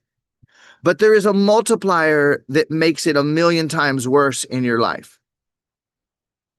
You got the 5 spells from hell: not safe to be, not safe to be me, not safe to be me desiring, not safe to be me acting on my desires or asking, and not safe to be me getting my desires. But it actually got 1,000,000 times worse when you learned the hell multiplier. And that is this: when you started learning those spells from hell, that it's not okay to be or be you or get what you want or ask for what you want, when you started learning that, and then you went to your family and you expressed anger and sadness and fear, did they say, "That's my boy, that's my girl"? No. If your parents were like mine, they said something like, "I'll give you something to cry about, you little ungrateful fucker." When you went to them afraid and they thought they were strengthening you and they forced you to do it anyway when you were afraid, they thought they were making you stronger, but they weren't. And when you went to them sad and you needed a hug, and instead they explained it to you, or they corrected you, or they told you, go figure it out, and you learn it's not safe to feel and express my feelings of anger and sadness and fear. Now, this is like the kicker. This is, in some ways, this is a climactic moment in this whole masterclass, because what I'm about to do is weave every single word that I said, that Abigail said. I'm going to weave it together into a ball, and I'm inviting you to keep breathing, keep your head up high, give yourself a little love smack if you need to, splash some water on your face, get your head up high, get that breath going, because this is going to be a culmination. And I know some of you are seeing it right now. There you were, born as an infinite, unlimited being of desire and imagination and power and creativity. That's what you are. You're the creator of your reality. It's a fact. And then the sperm met the egg, and you became Craig, Suzanne, Catherine, June. And in a way, you look like a product of mom and dad, who are walking through a hell of the 5 spells from hell. And they're teaching them to you. And they're taking their pain that they didn't get to express their emotions because it's not safe to feel and express my upset. So they're taking it out on you through abuse, ridicule, punishment, withholding of love. And you grow up pinching your power off and hiding it and burying it so you don't fuck up and get what you want and get in trouble. And then when you learn that your anger and sadness and fear are only going to make it worse, you start to do the ultimate hell creation. You start to hold your breath and you lose presence. And there goes your power. You might notice I've alluded to the breath many, many, many times on this, and I will continue to. So I invite you to take a couple inhales into your nose and get it all the way down into your belly. Feel it, and then feel the relief as you exhale through your mouth. Now, come on, do this with me. You said you'd play full out, so let's do this. In through your nose, all the way down into your belly. And then feel that relief on the exhale. Give yourself a few of those, and you're going to notice your presence returning. And presence is the key. We're going to be talking way more about that. You were a being of presence. And when you learn those 5 spells from hell, you turned your presence off. And then when you learned that you weren't safe expressing the upset that naturally arose from not safe to be me, not safe to be me desiring, not safe to be me acting on my desires, and not safe to be getting my desires met. The exact opposite of what you are, an infinite, unlimited being of desire and creation and power. When you learned you had to kill that shit, the only way that you could kill it was by holding your breath. Now, I didn't know. I usually don't share this on our ultra low cost or free master classes. Like I believe it or not, we're cramming so much information in here. I'm aiming to be brief. It's just that there's so much information. I'm going to go ahead and say this to you.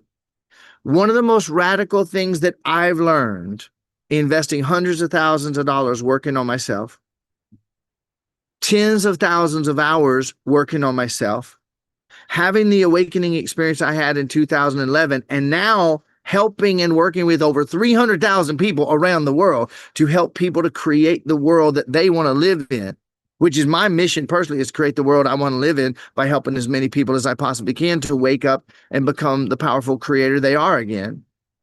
There's something I've learned, and it's so far out, and it's so wild, and it's so weird, but I'm going to say it anyway. What if the number one skill that you've practiced in your life more than any other, those of you who play concert piano and you've practiced for 30,000 hours, those of you who might do Olympic downhill skiing and you've practiced thousands and thousands of hours to master it, those of you who have mastered welding or whatever skill, I'm going to propose to you, this will be the weirdest thing I say on this whole class. I'm proposing to you, what if the number one skill that you've mastered and put more time and energy into than all others is mastering how to not feel and express your emotions? Stephanie's like, holy shit. What if the number one skill you've mastered above all others is how to not feel and express your fucking emotions? Because you know what's going to happen when you do. Do you remember going to your mom upset? Do you remember the pain of that shit? Do you remember going to your dad desperate for a fucking hug and reassurance and what you got? Don't underestimate the magnitude of that pain just because you buried it so you wouldn't feel it anymore. Because that's what I'm talking about. You buried it so you wouldn't feel it anymore. And the only way that you can guarantee that you don't feel and express those emotions is to reduce your breath down to where you're not breathing enough for your systems to function. And then you call it digestive issues and autoimmune diseases, and all these other so-called health conditions that are actually just the function of inadequate breath over the course of years or decades. And I shit you not.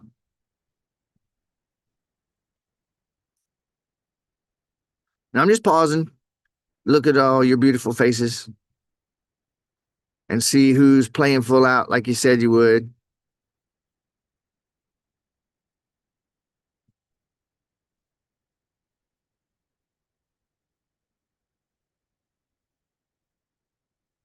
Five spells from hell. Not safe to be, not safe to be me. Not safe to be me desiring, not safe to be me. Oh God, don't let me act on my fucking desires, because that's when I get in trouble. Don't let me go ask.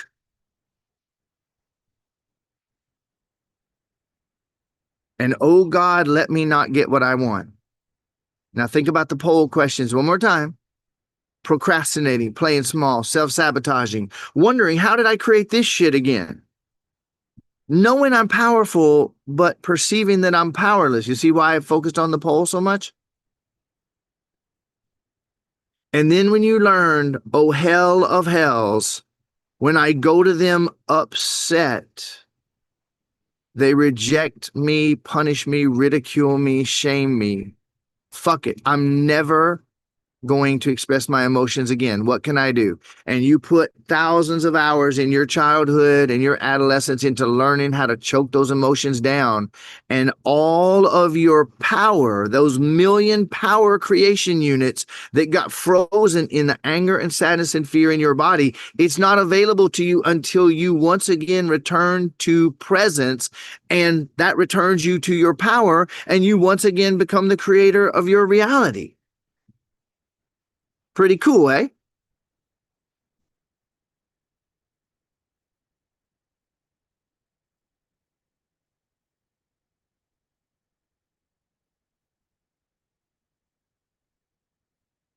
And you may remember what Abigail said. She reiterated to you one of the things that I say most often. If you don't admit that you're the one creating it, you're denying your power and ability to change it. And I'm guessing you're on this masterclass. You must be ready to change that. Is that right? Mmm.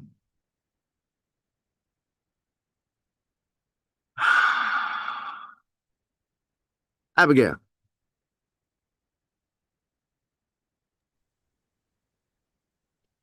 you ready to Yes, take it away? I am. All right. So Absolutely. what Abigail is going to do, among other things, she is the chocolate to my peanut butter, and we have found that I spit out these crazy things that work, and she makes them really simple and really easy to implement directly into your life. So I tell you what, I have an idea. Let me just revise here. How about we do a quick 5-minute break? I don't know how you do a quick 5-minute break. I think they last 5 minutes, but we'll just do a quick 5-minute break. Everybody, so you can get the absolute most and be fresh for what Abigail's about to share with you. If someone on the team would bring up a 5-minute timer, if that's cool with you, Abigail, everybody go empty your bladder, fill up your water. Whatever you do, stand up straight, move, stretch, and breathe a lot so you can sit back down as fresh as ever, and we will rock in 5 minutes.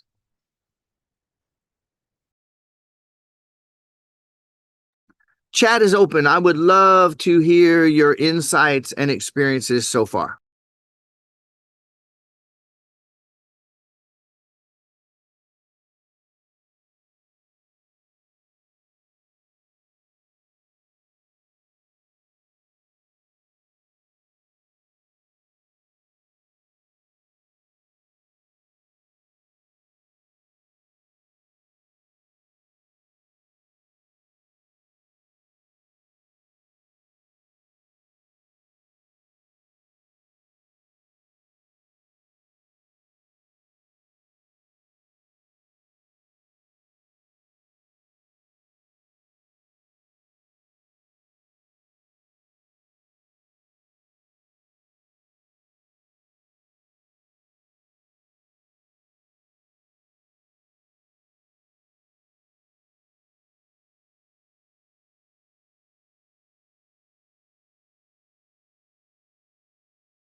Eckhart Tolle and people like him talk a lot about being present, but only Brian shows you how to become and remain present, and that makes all the difference. Hey everyone, my name is Greg, and I wanted to give you a quick rundown on how working with Brian and being exposed to Brian's teachings have changed my life. I used to work with Brian and be part of the Level 5 team for like 3.5 years. And during that time, obviously, I was exposed to a lot of Brian's teachings. I attended a lot of classes, did a lot of exercises. I met him in person many times, been on live events. But my favorite technique that Brian developed was the money freedom process. To me, that one process is obviously about money. However, it had a bigger impact on all the different areas of my life because, as you will soon learn, or maybe you already know, there's no such thing as money issues. Money issues usually come from our own ideas and feelings of our self-worth, of our ideas of what we deserve and don't deserve, and all that other jazz. Just following the simple process had helped me basically 10x my income within 2 years or so. Like, I don't remember the exact details, but the shift was substantial. Would I do this without this process? Maybe. Perhaps I would figure this out. However, I know that this process has sped things up radically for me and has put me on a fast track to actually achieving those goals way faster with less struggle, less effort, and more just organically. There's different tools and techniques and affirmations. Like, I've been doing affirmations for years. And most of the time I was just pissed off because I was saying those nice things, but they never show up in my life, which grew my frustration. So I stopped, and that was like a vicious cycle. And similar thing with many other techniques. However, with Brian's stuff, it's different. We even coined a phrase that when you hang out around Brian, you start making more money. This stuff just works, and it works because it hits the actual root cause of your issues. Hey guys, I'm Greg.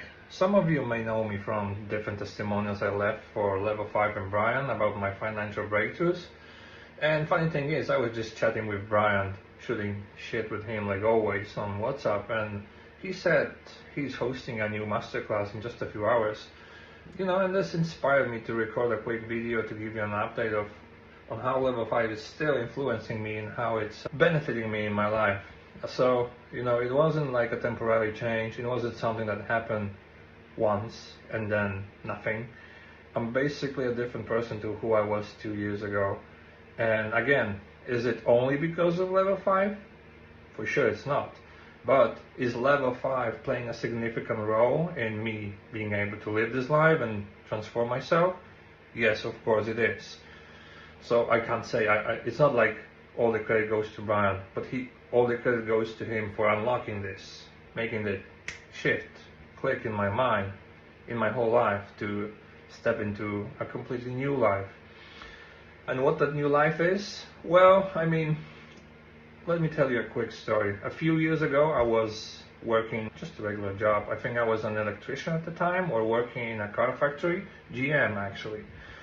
And, you know, paying the rent, being in a relationship, buying groceries. It got to one point that I had to borrow money from my friend just so he could buy toilet paper and some food because there was nothing left in my account, right? After paying all the bills, all the stuff that piled up, that was it. Right now, if I have to spend 10, 15, 20K today, it's not an issue. Like, I can do it without thinking twice. When let's say I go abroad, I invite my friends over to a restaurant and I grab the bill. I don't even make an exchange. I have no idea how much I'm paying, and I'm doing it without thinking twice, without worrying about my account, because it's completely different to what it was. So that's financial thing, right? But it's also about my confidence, how I trust myself more, how I respect myself more, how I show up to the world without feeling ashamed or hiding something, feeling like I'm not enough or like I lack anything. It's a complete change. And actually, I even lost like 12 kilos, which is, again, it's not 100% on Brian because I was doing intermittent fasting, but meeting with Brian and working with him allowed me to make those changes. So level 5 is like a key that can unlock a new possibilities for you, which it did for me. It's not temporary, and it's not just limited to one area of your life, because there's some things you want to change for sure, and those things will change if that's what you really want, and if you believe that it can happen. But this one change also takes every other thing to the next level, which, like, I'm a walking example. Since I started working with him, I more than 10x my income. Yeah, it's not a mistake, I 10x my income. And as a side effect, I am now able to build this house for my family.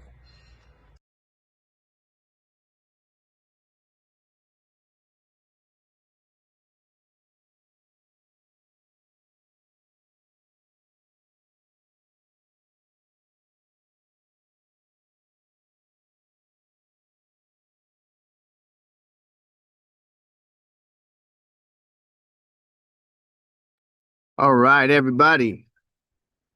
Hey, as you're finding your seats, getting back in, I'm going to read a couple of things here. Actually pretty shocking every time. Not many people share these feelings. Holy fuck. When I ask for some insights here, that just puts so much together for me. I agree, Amy. Watched a lot of your work the last 6 months, and something just touched deeper than ever before. Now, this right here.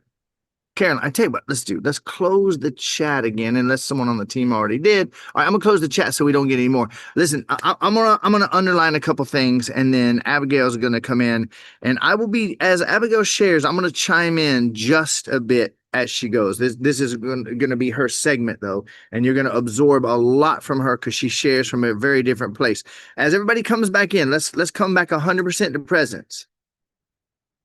This is where your mind and your inner children say, okay, this is fucked up. We are dangerously close to getting this figured out and starting to get what we want, and we're not safe. Because not safe to be, not safe to be me, not safe to be. I'm telling you that all self-sabotage, 100%, is your inner children trying to keep you safe. And the way to keep you safe is don't be you, don't desire, don't act on your desire, and for fuck's sake, don't get your desires met. So I'm encouraging you to breathe, bring your presence back. And I'm going to read a few of these comments, and I want to underline a couple things that are going to help you to get even more. Deal? All right. Now let's come back to presence here, everybody. No more distracting. Beautiful. Okay. So listen to this. I've watched a lot of your work. This is Caroline talking to me the last 6 months, and something just touched deeper than ever before. The number of times that I hear from someone, Brian, I've heard you explain the 5 spells from hell 30 times. And this time I fucking got it. Like, oh man. Okay.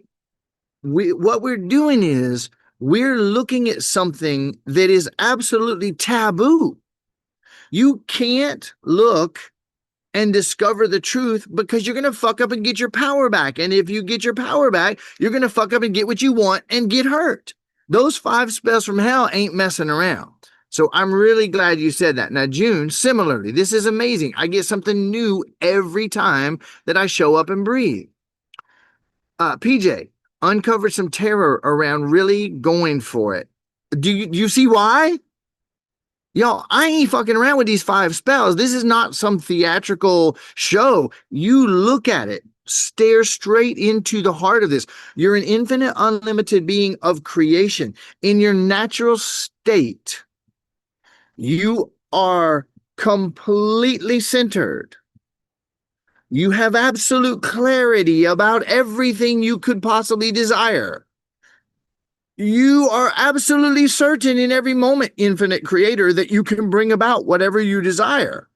You have infinite competencies and capabilities and capacities that you don't even remember you have. And so you walk in calm, centered confidence. But with these 5 spells from hell, all that power of all those 5 C's gets frozen in the spells and in the emotion that you're choking down. And then you learn not safe to feel and express my emotions. So you start holding your breath. Now you're walking through life. Are you hearing me? You're walking through life trying to get what you want, wondering why you're procrastinating, playing small, and self-sabotaging, wondering why, if you're an infinite creator, you can't seem to do it, wondering why, and not feeling safe, preventing yourself from feeling your emotions, you hold your breath down to where, and this is, I could easily do 30 hours on this topic, and I do elsewhere. The average person on this planet today is breathing less than 12% of their available lung capacity, walking through life in a state of chronic hypo, meaning under oxygenation. Your brain is barely functioning so that you don't feel those feelings. And now you're going to try to solve and figure out what's wrong, when you know you better not solve it, because you'll fuck up and get what you want and you'll suffer the 5 spells. Okay. So this is no small thing, you guys. No small thing. Yeah, I realize those spells are still inside of me to this day. I deal with situations. I'm very much someone who still thinks being able to not act on my emotions. Yep. This message really is the foundation of all the problems in the world, says Caitlin, as we have created it. Now, if you say as I have created it, you'll be telling the truth. And that's all good, Alexander. Never occurred to me how much I absorbed my mom's stress, fear, and sadness when I was in her womb. That one insight can change your life. I could literally feel it when you talked about being in the womb and started crying. I feel amazingly relieved. Stephanie, that is phenomenal. I'm so glad. I was watching you do that too. Okay. Wondering which of the 5 spells from hell caused someone to gamble. Well, now I wouldn't say that one causes anyone to gamble, but listen to this. You may notice Marco on his video, he was saying that what he used to do was he was frantically trying to get it and frantically trying to get rid of it. Compulsive gambling is a desperate attempt to not have it so that you can be safe. Think about it. What if not? Wow. If not feeling and holding my breath is my most practiced skill, how did I show off and defend that skill? Oh, you better believe it. That's a deep one right there. Okay, there's so many more. Thank you for all the beautiful comments, everybody. Thank you. Last one. Thank you. Oh, you just explained, last 2. You just explained addictive behavior, procrastination, bad relationships, and so many other issues. I personally believe that we have solved it all.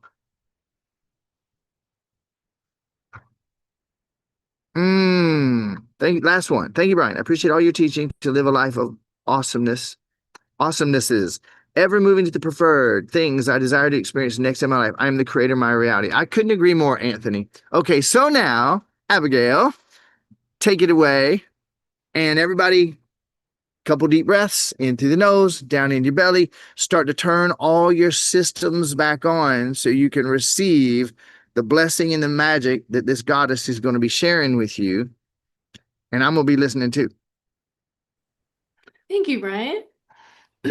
All right, everyone. So I'm going to put everything Brian just said into a bit of a different frame for you, and you're going to get a lot out of what I share. So I'm going to bring some visual up. So, we all learn differently. I'm just going to help you digest this even further. And then I'll show you how you can go further with us as well. So just for a second, before I do that, imagine for a minute, and if you want to close your eyes, you can as you're breathing. Imagine being one of your inner children. So here you are, you're at a self-help seminar. Your inner child is like dragging you out the door to have a cigarette or have a beer, or maybe have a conversation with that person next to you instead of actually doing the thing you're here to do, instead of actually listening to the speaker. Your inner child is saying, no, don't pay attention. It might actually work if we do pay attention.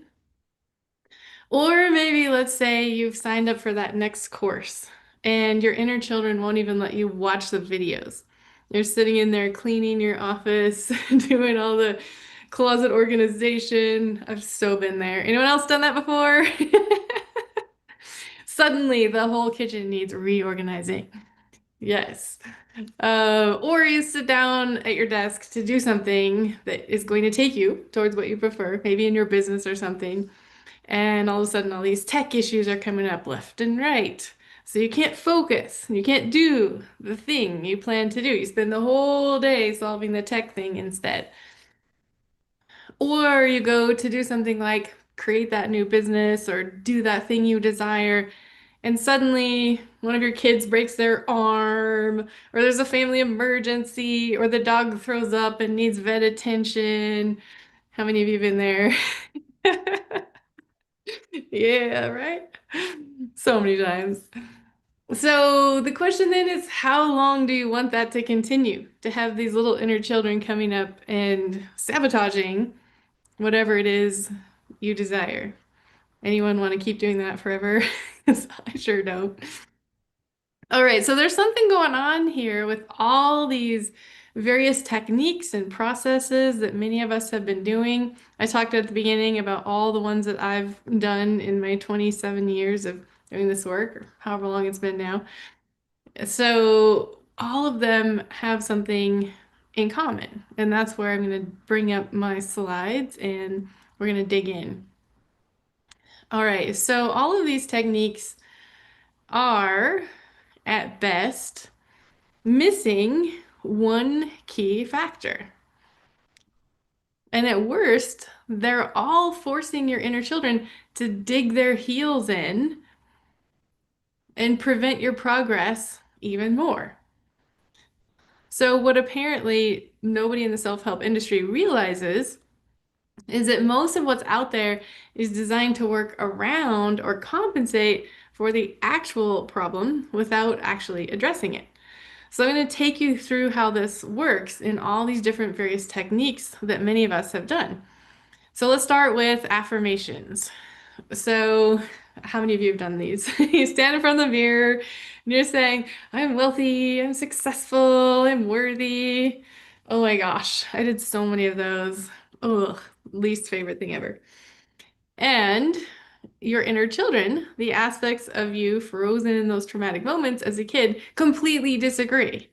Like, did you ever feel completely confident and certain of that when you were standing in front of the mirror? Oh, yeah, I'm totally worthy. Like, I know I did not. I did not feel that way at all.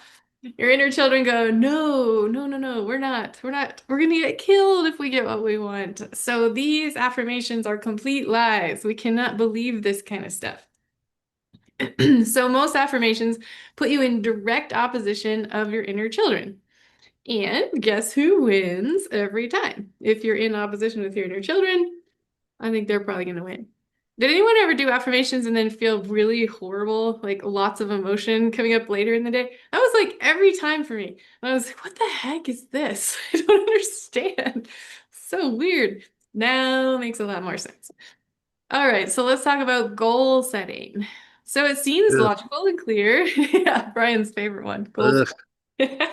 It seems logical and clear to set those goals, right? Make plans, get those tracker apps, do all those things.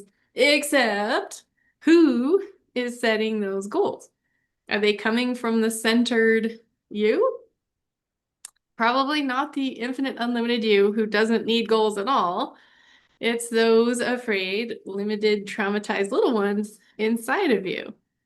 So the you that's already decided what's possible based on everything that's happened before, what you think you know and believe, is setting those goals, which means you're setting them from limitation and then you're sabotaging them as well. So it's like a little sandwich, right? The A inner shit children- sandwich. Yeah, exactly. The inner children are setting them and then sabotaging them, and there's nothing good in between. So let's talk about belief work. So who is it that has the beliefs, right? It's all those inner children. I see some of you catching on to this theme here. How many beliefs do you think all these inner children have? Do you really have forever to do belief work? And that was something I remember very consciously actually worrying about, like sitting here doing belief work going, oh my gosh, there is no way I'm going to be able to work every single belief that I've ever had on this topic. What is what am I going to do about that? And then releasing the belief doesn't even unmake the spell. So you could have all these hundreds of beliefs all on the same topic, not releasing the spell, and then still working like the wrong belief that doesn't actually change the issue anyway. So that's just a whole tangled mess. You're going to go in circles unless you are centered and in clarity, right? So let's talk about plant medicine. Plant medicines can show you where to look, but they cannot do it for you. So plant medicine can't magically give you confidence and certainty. Yeah. How about visualization? Another one of the ones that I did so many times. Visualize what you want, see it clearly, feel as if it's already real. Anyone else done that one as well? Yes, I see my friends out there. So when you visualize what you want, guess who is also visualizing along with you? Yep, you've guessed it, your inner children. So are you visualizing from the certainty that this will manifest? Because I certainly never was. I was visualizing from those little ones. And what are they doing? They're seeing what could go wrong. They're feeling those feelings. They're seeing the failure. So you're over here trying to visualize your dream life while simultaneously manifesting every fear you've ever had. All right, here's another fun one. Raise your vibration. This one, I used to actually feel angry when people said this. I was like, Ugh. oh my God, just do that somehow. Like, how? How do I even do that? I don't know. I think it's the dumbest idea in self-help, honestly. It is the most counterproductive thing, and almost everybody is yammering about it endlessly and not even knowing what it means. Exactly. So true. So this is like, focus only on what you want with positive energy.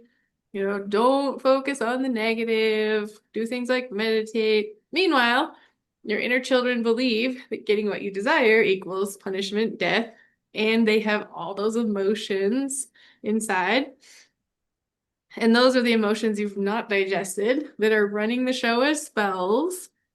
So you can't just ignore those, right? That's impossible. They are what actually creates your vibration. So here's another one. I did this one as well. I did all of these, but seeking peace through presence, doing things like listening to Eckhart Tolle or listening to Deepak Chopra or Pema Chodron, and doing the things like bringing your attention to your body and your energy. I was like the master of this, you guys. And it seems like this is going to work when you're doing it. It's like, yeah, this is it. I'm on the path. Meanwhile, your inner children are pulling your attention back to their concerns, and you literally can't be present consistently. So you end up thinking, this is definitely something I thought, well, this is only something I can do in just for a few moments at a time. Like that's all I can sustain is doing this for a little bit at a time. And then, I'll be back to solving the problems or handling the things or getting the stuff done. And thereby missing the entire key to creating prosperity. Did anyone ever sit down to do some kind of practice like that, like focus on your energy or your body, and then suddenly find yourself getting up to do your to-do list? That was me. That's what I did. I'd be like, I gotta get the stuff done,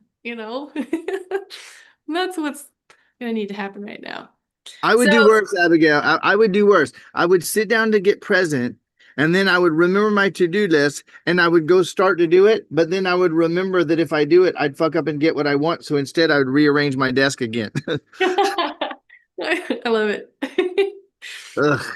And here's another kind of deeper aspect of this one that's maybe a little surprising, actually. You might be listening to those teachers when times are rough and seeking comfort and solace. I know that's what I was doing for sure. Like put on Pema, listen to her when life is going to shit, and not having the clarity that you can actually shift those rough times. You don't have to just hunker down and seek solace during them. And to me, that's one of the biggest things about Brian's work that is super unique and different and freeing. And let's talk about meditation. So you go to attempt to quiet your mind or watch your thoughts. Meanwhile, your inner children are still frozen in trauma, speaking to you through those thoughts, right? There they are. And the thing is, they desire to be heard and they desire to be loved. So just sitting there and watching them isn't necessarily doing that at all. And they desire to rejoin you and be back in your power with you, like Brian was talking about earlier. Okay, so as we looked at all those different techniques and why this is all happening the way it is, I'm going to show you a couple little things here. Here is Ted, one of our level 5ers, talking about this same exact thing. He's saying, here it is, the most illuminating truth I've ever experienced. And you can get it without a lifetime of meditation, studying the Vedas, being exposed to the most closely guarded secrets revealed in esoteric societies, all the stuff, right? All that stuff that we think we need to do. And so we've made a little simple chart for you to see here exactly how this all comes together. So some of these can give you some relief, right? Like meditation can give you some relief. Belief in elimination might give you some relief. And this is where I got caught, as I started to think, oh yeah, this is helping, because I felt a little relief. And then later I'd be like, why? But like stuff is still happening in my life that I really do not prefer or want or desire. And you can get some centeredness from meditation, of course, visualization. And with all of these, you can get what your inner children think they desire, right? Like, absolutely. Your inner children running the show from the spells. So all of that can happen. But what is not possible in any of these is only possible through level 5 presence, which you've been learning with Brian this whole time through this whole masterclass today. And level 5 presence is going to give you complete centeredness, total clarity, absolute certainty that you can create what you desire. All of your competencies will be returned to you. You will have that total confidence, and your power will be returned back to you so you can get what your infinite self desires. We're going to talk a bit more about that here in a second. So after looking at all those things, you might be saying, well, okay, then what does actually work? So let's get clear first on what the actual issue really is. So if you look at all of those things you've tried, think about that. Like pick anything you really desire and you don't have right now, whatever it is. So just take a second. Even if you want to close your eyes, you can. What's something that you really desire and you don't have it? And all those different techniques you might have applied, all those different processes. And let yourself actually feel the frustration that you feel not having it just for a minute. Just really tuning into that for a second. Maybe it's something like business growth, for example. That was definitely something I desired.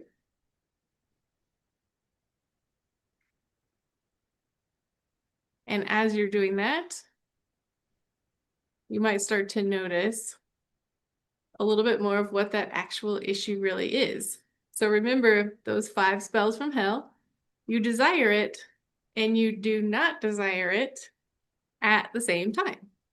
So what's really going on is you have conflicting intentions. And to me, this is one of the most aha epiphanies of all time with Brian's work. Like, oh, that's why. Now I see. So you don't have it, and you can't have clarity about what you even desire at the same time. And here is conscious, infinite, unlimited being you. And what that aspect of you desires is feelings like freedom, joy, love, peace. And then we have the inner children frozen in those past experiences, and they want things that they think are going to make them safe. Money, health, relationship, whatever, love. Well, they also don't want them. So you can see how this all gets a little tricky. And they know it's not safe to get what they want. For them, it's literally life or death. So they literally have to sabotage your every single effort. So that version of you who said the affirmations, set the goals, visualized, meditated, did the belief work, went to therapy, did the breath work, studied manifestation techniques, made the vision boards, just listing all the things I did. That aspect of you was never going to actually create what they desire. And if you really step back and think about it, they have to sabotage every action you take. And what would they have to sabotage most? Your efforts to stop sabotaging yourself. Because they literally can't let that happen. They have to keep you away from getting what you desire. So how do they do that? How do they sabotage your every single effort? Remember the 5 things missing when you go to use any system, process, program, or practice. And this is where we get into the 5 C's. What's missing? Being completely centered. Having that absolute clarity around what you desire.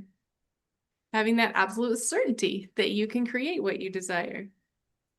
And knowing that your competencies are now coming back to you and you feel competence in every single thing you're doing. And that utter confidence of just, I've got this. So the you who did all those things, the affirmations, the visualizations, all that stuff, was not the you who could ever pull it off. And not because of anything wrong with you. I used to totally think something was wrong with me. I'm like, what the heck? Why can't I get these things to work? It's just because that you was missing the 5 C's. So the you who did all those things, that you was operating from fear, right? And didn't feel safe. And that you couldn't have clarity. Because if she had clarity or he had clarity, then that'd be dangerous. That you couldn't be certain of anything. And that you didn't have access to all their competencies. And that you was full of doubt and didn't have real confidence, only hope or maybe fear along with that doubt. And that you sometimes felt the relief of like just the dopamine hit of buying the program or starting the tracking thing and then lost motivation. I've so been there. Anyone else done that one? Right? It's like, oh, okay, we've got this handled. We're doing the tracking. We're doing the whatever. So were those little ones going to let you actually get what you desire? Oh, heck no. Right? Not at all. So maybe it's time to do something different so that you can have what you desire. And as we go through some of this and we go a little deeper, I'm going to show you a couple videos here again, so you can have that understanding of what's actually possible. So here's the first one. You just click play. For some reason, it takes a minute to actually play. All my life, I had suffered from feelings of low self-esteem, low self-worth. I had been in abusive relationships. I had an abusive childhood. I was ready to quit my business. I was ready to quit my husband and my family. Brian completely changed my life. My relationship with my husband is the best that it's ever been. My paycheck is actually almost quadrupled what my average paycheck is. It's absolutely unbelievable how he just reaches inside of you and finds the things that you don't even know are there. But thank you, Brian. I know that without your teaching and without your guidance, I could never, ever have gotten this far.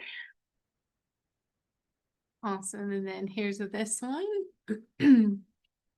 Talking about shoulder pain that's been there for 30 years, completely gone away.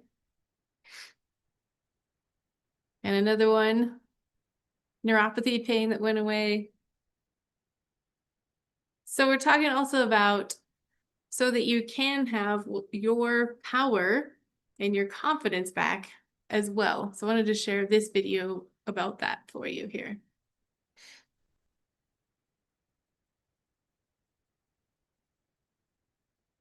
When I came in contact with Brian's program last July, I was going through some transformation in my life. I just lost my mother in March and was really transforming in the terms of dealing with that and feeling alive again and just kind of dealing with all that stuff that happens when you lose your parent.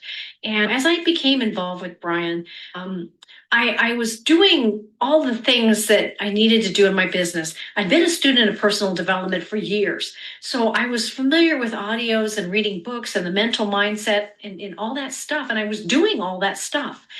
But yet my business didn't seem to be going anywhere. My business wasn't transforming like I wanted it to do.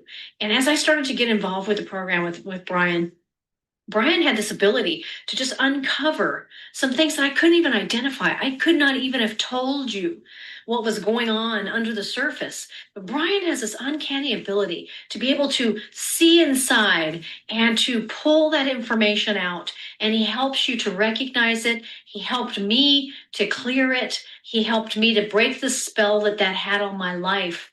And something as simple as realizing feelings of unworthiness and realizing feelings of needing to hide. I was hiding in my life. I was reluctant to shine my light. I was reluctant to share who I was, and I was hiding that. And through working with him and through his uncanny ability to pull that out and help me find that unconscious block that was going on, I went from a person who was resistant to sharing videos. I didn't want to share a video. I just resisted doing videos, to finally being comfortable with just being me, finally being comfortable to be the strong, independent, courageous, powerful woman that I am, and to share that in video. And now videos are my favorite way to market my business. And Brian has just helped me to totally uncover subconscious blocks I could not identify, things that have just changed my life incredibly, inside and out, from the way I feel, the happiness that I feel, to the way I look, to how I behave in my business, and to being proud and willing to share who I am, knowing I'm totally worthy of all the greatness that's to come. Brian, I love you. I'll forever be grateful for knowing you and everything that you helped me have done in my business and what's to come. Thanks. Talk to you on the next one. Make it a fabulous day. Bye. So there's got to be a different way to do all of this, right? And so that is exactly what Brian and I did. We created something brand new. And in this brand new thing, we took my ability to take complex processes and make them into a clear, simple, doable format, distilling and synthesizing so that you can access it and understand it quickly and get fast results. And we combine it with Brian's work.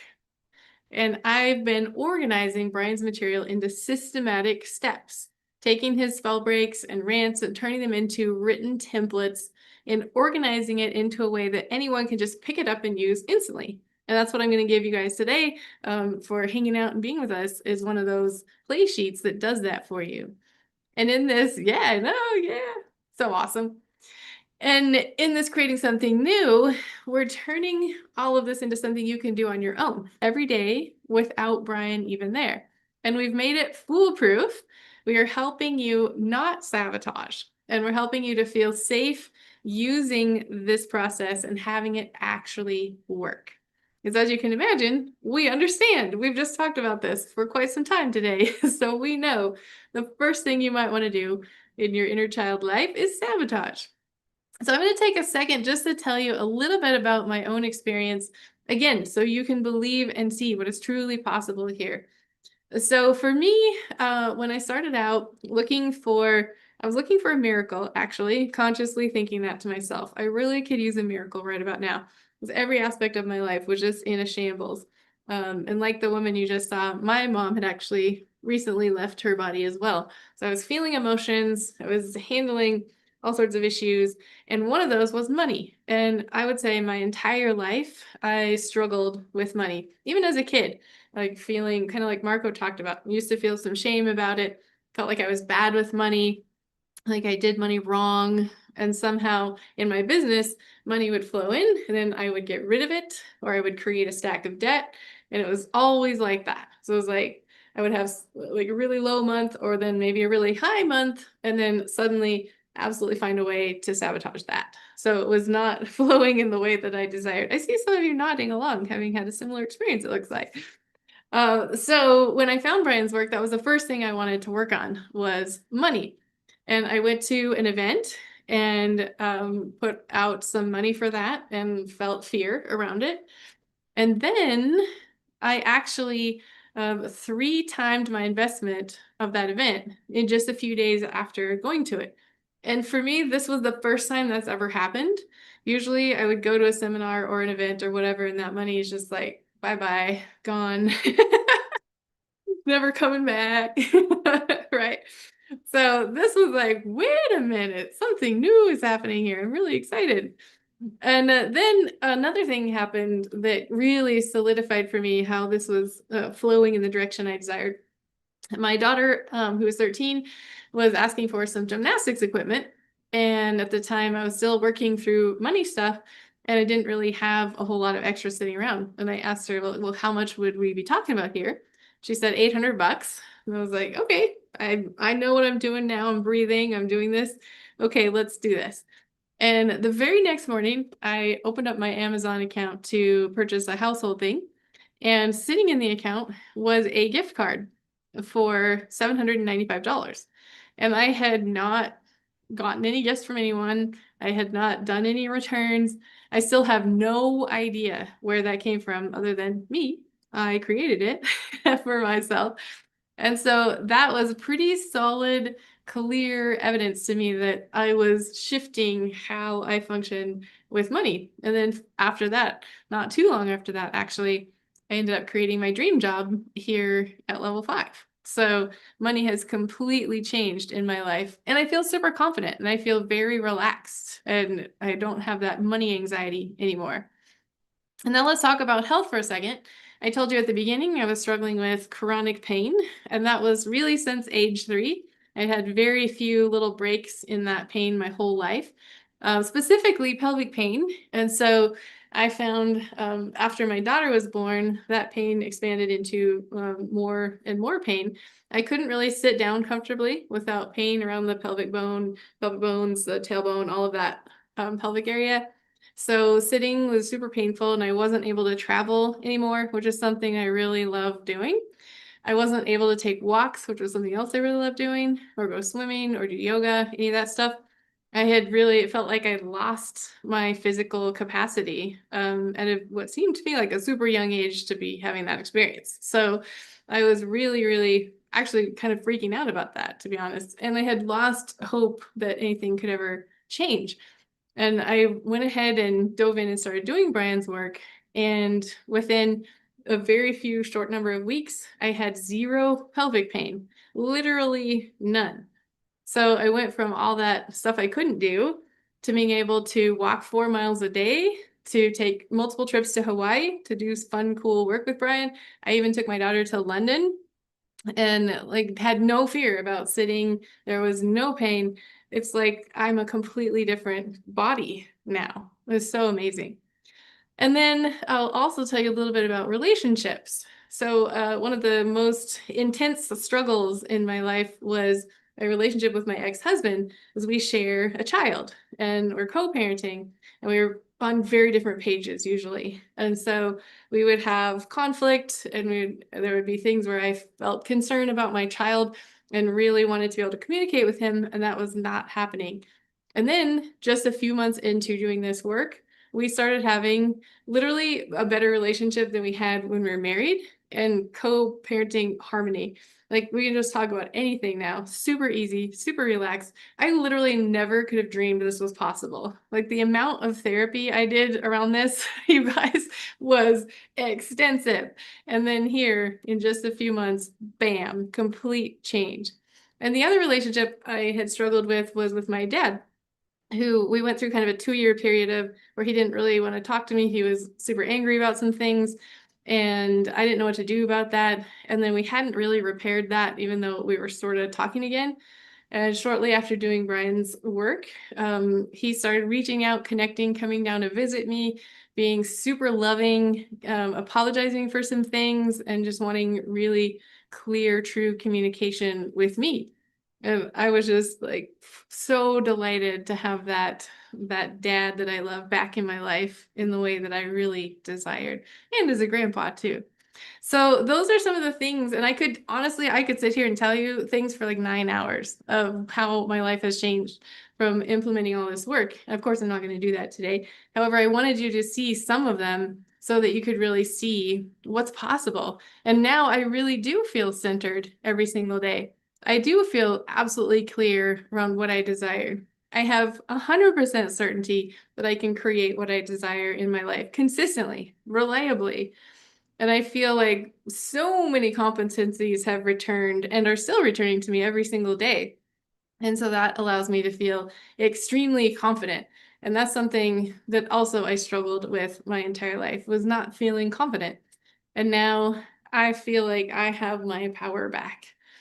And here's the thing, to get these sorts of results, which I really desire to help you with, what I want to say is I have a secret ingredient for you. Because there's something that I did that not everybody thinks to do or knows to do. So I'm going to tell you that right now.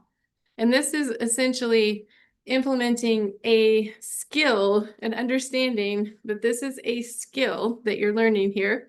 When you're learning level 5 work, when you're learning what Brian teaches, you are learning a skill, just like a language, just like a sport, just like an instrument. And almost no one treats it like that, even other self-help things, right? So one of the ways your little ones sabotage you is they don't apply or implement self-help like a skill. So if you think about, like, if you wanted to learn a language or you wanted to learn an instrument, you would just be like, cool, I'm going to go do that. And you would start doing it, right?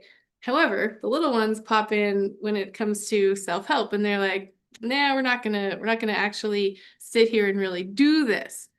So they don't choose to practice it. They don't decide to just jump in, right? They make it overwhelming. And then they don't start. So the key here, how you get mastery, how you become the master of creating your reality, like a master musician, a master athlete, is you actually treat this like any other skill and you practice it and you put it into your everyday life and really truly practice. Like you're going into the practice room and practicing the music. So I used to teach violin, so I'm a musician, and some of the students would come every lesson and practice like mom and dad said to, like for 30 minutes or whatever. And they would have like made zero progress between lessons. And then there were some students who took me seriously and actually practiced like a pro musician, because I would teach them how to practice like a pro musician. And then they would come back and have like completely learned their piece of music and they would progress. And so that's what I can teach you how to do, is practice this like a master would, so that you can master the creating of your own reality. So I'm going to introduce to you how you can go deeper with us, faster with us, further with us through the 5C manifestation method. So this is the most clear core way for you to manifest what you desire. All right, so what's included in here is a simple, doable set of 2 processes, and they are not complicated, they're not long, they're not confusing, they're not hours and hours a day, they're not something new you have to learn and study and oh my gosh, it's all hard. It's not something that you'll feel the unconscious need to sabotage. So that's the key, right? We want those little ones to be on board. So in the 5C manifestation method, the first process is what we call the unmake your hell process. And this is one it's a process I saw Brian share in a live session. And I realized this is the one essential process for anyone who wants to understand how Brian has been doing all this cool stuff in his life, uncreating his own hell, creating what he desires. And I know that was the first thought I had when I came into his world. It was like, I want to know exactly how Brian's doing this so I can do it myself. And this is it right here, the unmake your hell process. So I made you a step-by-step template so that you can practice this like the pro musician, the pro athlete, however you want to see that. You can actually put this into your life, and it's so simple because of the template. You won't have to think hard. You won't have to figure anything out. You'll know exactly how to do it. And there's also a training video Brian and I made so you can really understand how this all works, how to implement it, and what is what it really entails. Now, the second process that you'll have is the create your heaven process. So you're going to uncreate all those things you don't prefer in your life, and then you're going to create your heaven. And this process is super effective, and the problem with it is people don't do it. So it's been in existence in Brian's world for a while, and that's the main issue. So I have fixed that issue for you. I have made this brain dead easy so that you don't have to do a single hard thing. You'll have it all completely right in front of you, again, with a template, step by step, that walks you through every little tiny detail so that you don't have to sit there and try to pull it from a video and think hard and sort it out and do it yourself. So hopefully this will make it impossible for you to not do it. So you're going to actually get what you desire, and you won't fall into those little ones who are sabotaging things, because they won't be able to. We made this like you could practically do it in your sleep. So when it's so easy and so awesome, your little ones are going to be like, okay, all right, we're going to join you. We're going to show you exactly how to transmute spells and create what you desire reliably. And to me, that's one of the key things that is different about Brian's work than all the other things I tried. Like sometimes I could sort of manifest something and then I thought, okay, I think I did that. Now I have no idea how I'm going to do it again. I'm really not sure how to repeat that. So I'm like, what do I do? And this is so amazing to me to know exactly what to do every single time, reliably create exactly what I desire. So what makes this a little bit different from all those other things we've talked about today?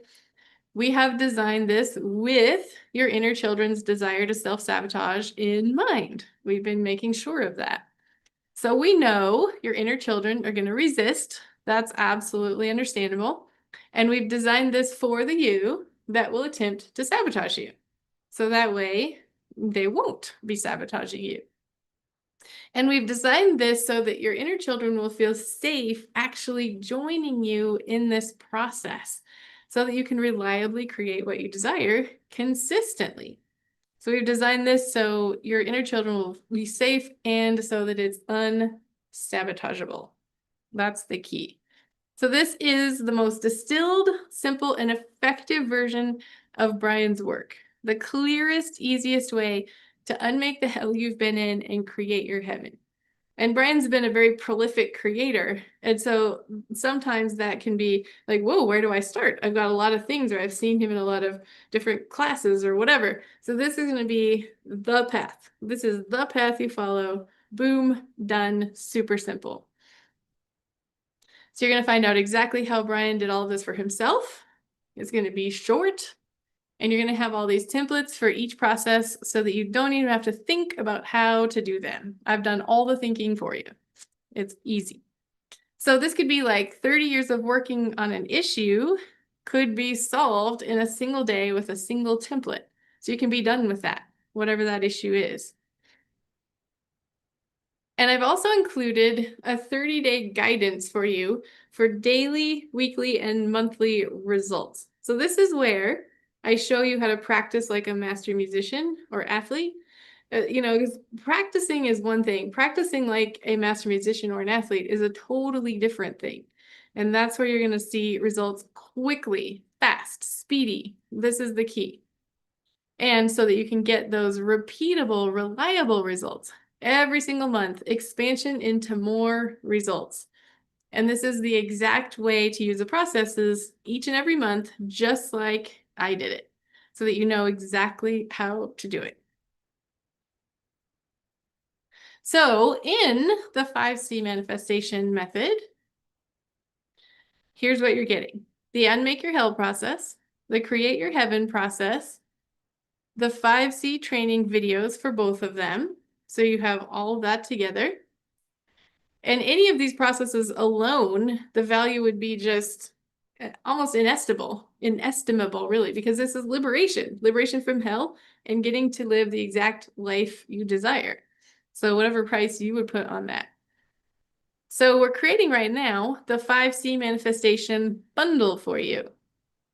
So you're not going to be spending $5,505 $55, which is tricky for me to say for some reason. And today you are going to be spending $777, or you can do a 3-pay of $333. So that's for everything I just talked about, the 2 processes and all the templates and the videos, right? And now I'm going to pull in a couple of bonuses for you. So I'm going to give you the 30-day manifestation guide, where you will have the clear, doable structure for each 30-day sprint. And what I mean by that is I've set it up for you like you're going to practice this skill for 30 days at a time, and you'll be getting daily, weekly, and monthly results as you do that. And you'll also become more proficient at doing this, so you can be the master of creating your reality. So I'm giving you my expert guidance around how to practice, how to implement, how to put this into your life so that this can absolutely take you where you want to go as quickly as possible. And then we're also going to, in case you don't already have this, include Brian's Sukhavati process. So this might be one of the most powerful processes Brian has ever created. And you might say, well, okay, why? Well, this is what takes you below all your spells, below all your programming, to the deepest place in your consciousness where you can actually change anything and come out of the process and find that it actually changed out in the world for you as well. And I know that for me was the one thing I kept feeling frustrated around when I did processes, practices, techniques. Like, okay, I did that process for however long, I applied myself, and something in the world has not changed that I really desire to have change. And this process is going to absolutely do that. So we'll just give you the definition here. Sukha, happiness, joy, pleasure. Vadi, sorry, full of, containing, or inherently possessing. Sukhavati, the place of bliss, full of bliss, or possessing bliss. And so I'll show you what some of the people who've been doing the Sukhavati process are saying about it. This is where you are getting this level 5 presence. This presence that allows you to truly create from certainty, clarity, confidently, bringing those competencies back, and knowing that you can create what you desire reliably. So you can pull the Sukhavati process in and do this as often as you choose. Usually we recommend like the first 7 days, sitting down and really doing this every single day, at least, so that you can really find this place of bliss for yourself and have this as a new skill. So here are a few more things people are saying about the process. And this is really, I think it's absolutely my favorite aspect now of Brian's work, now that he's brought this in. It is incredibly powerful. So you can just see person after person after person has been finding this incredibly supportive of being in that level 5 presence and creating what they desire. And here's another bonus for you. Here's where we're going to make this very much unsabotageable. We're going to have 4 live sessions with Brian and me, where we're going to be doing spellbreaking. We're going to be doing Q&A. We're going to be doing implementation and application support. So if you're like, oh, I tried it this way and I don't know, it just wasn't, something was off for me, then you can ask me and I'll help you so that you will not be in self-sabotage. So those 4 live sessions are really going to take this over the top for you. All right, so let's just review everything we got. Oh, and now we're actually bringing in another bonus for you too. So this is one we just decided to add, and specifically for a very purposeful reason. And that is so that you can really actually understand and implement level 5 presence. So this is where we go from just doing like meditation or whatever to living in presence, level 5 presence, where you can create prosperity. So this is the one thing that gets skipped over a lot when people are thinking about presence. We go, oh, I would love to be present and feel peaceful, right? That would be awesome if I could live that way. Not realizing that your presence, you being in presence, living from there, is how you are going to actually have the power to create the prosperity in your life that you desire. Every single element, money, health, relationships, all of it. So this is the missing connection.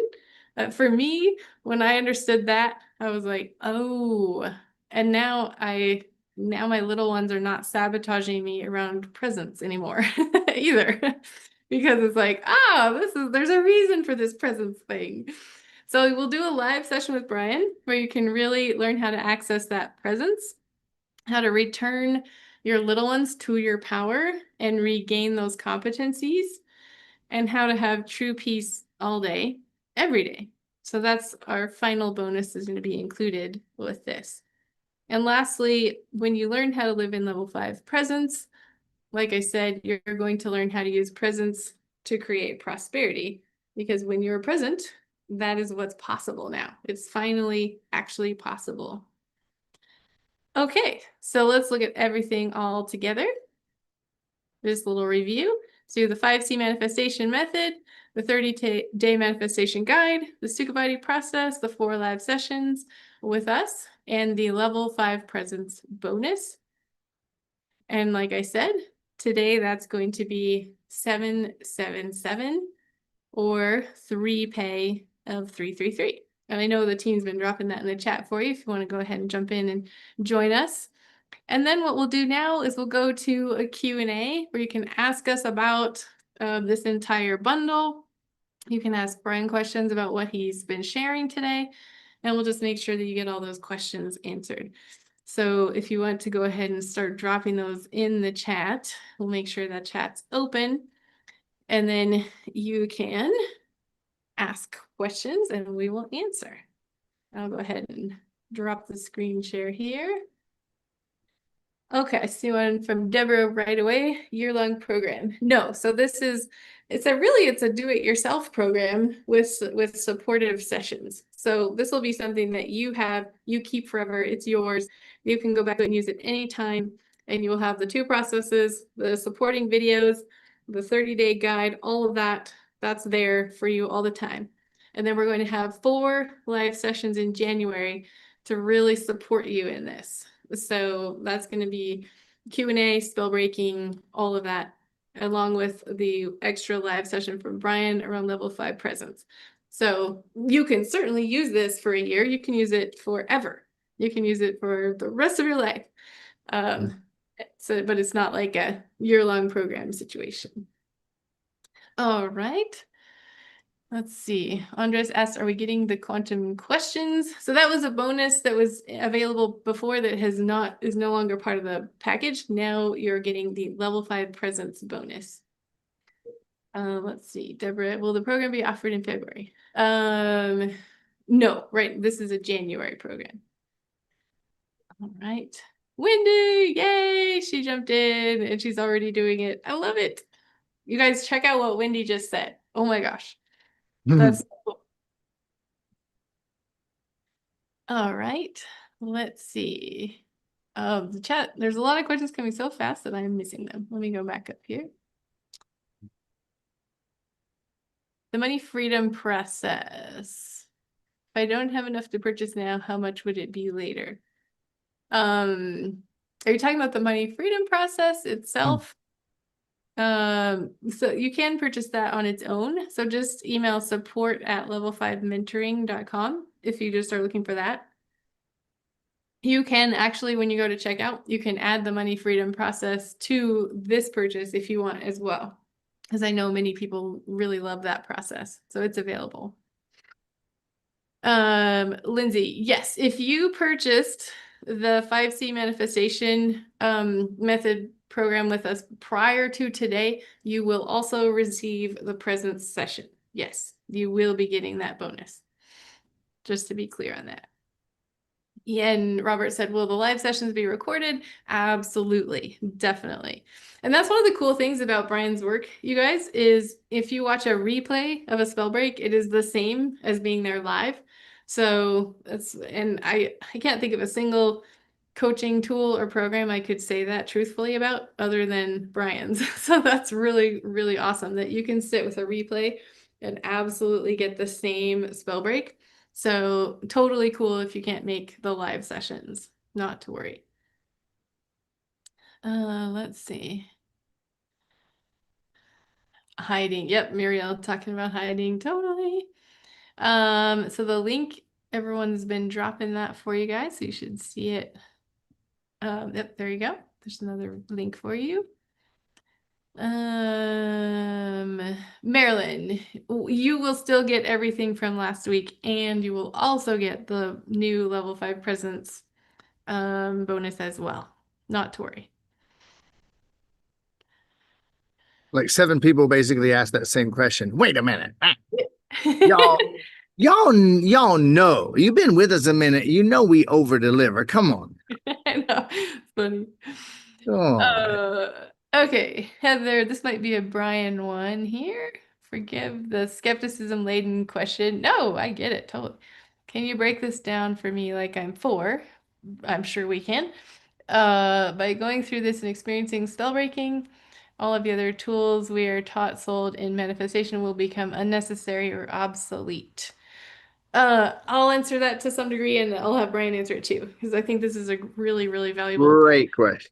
Yeah, absolutely. So in my experience, everything that I've told this story a lot of times, I'll say it again. When I found Brian, I was taking 4 manifestation programs at the same time, which was a great way to sabotage myself from doing anything. So I was like completely going back and forth from one to the next, like something in here's gotta work, something's gotta work. Let me try this, I'm gonna try that. One of those programs was a $25,000 program for business manifestation. Oh my gosh. And I'd been doing that for a full year when I found Brian's work and was in the exact same financial situation as prior to, only $25,000 more, in debt. And I was not a fan at that moment of that situation at all. And so what I found is there are some things that you will do in Brian's work that is similar to some other things. However, without the level 5 presence aspect, none of those would work. So like there is a way of visualizing that is completely different from what you might have been taught before, that you're doing from level 5 presence, and now that can be effective. And no, we won't be doing affirmation tracks or any of that stuff. So what I've found personally is implementing everything that is in this 5C manifestation method.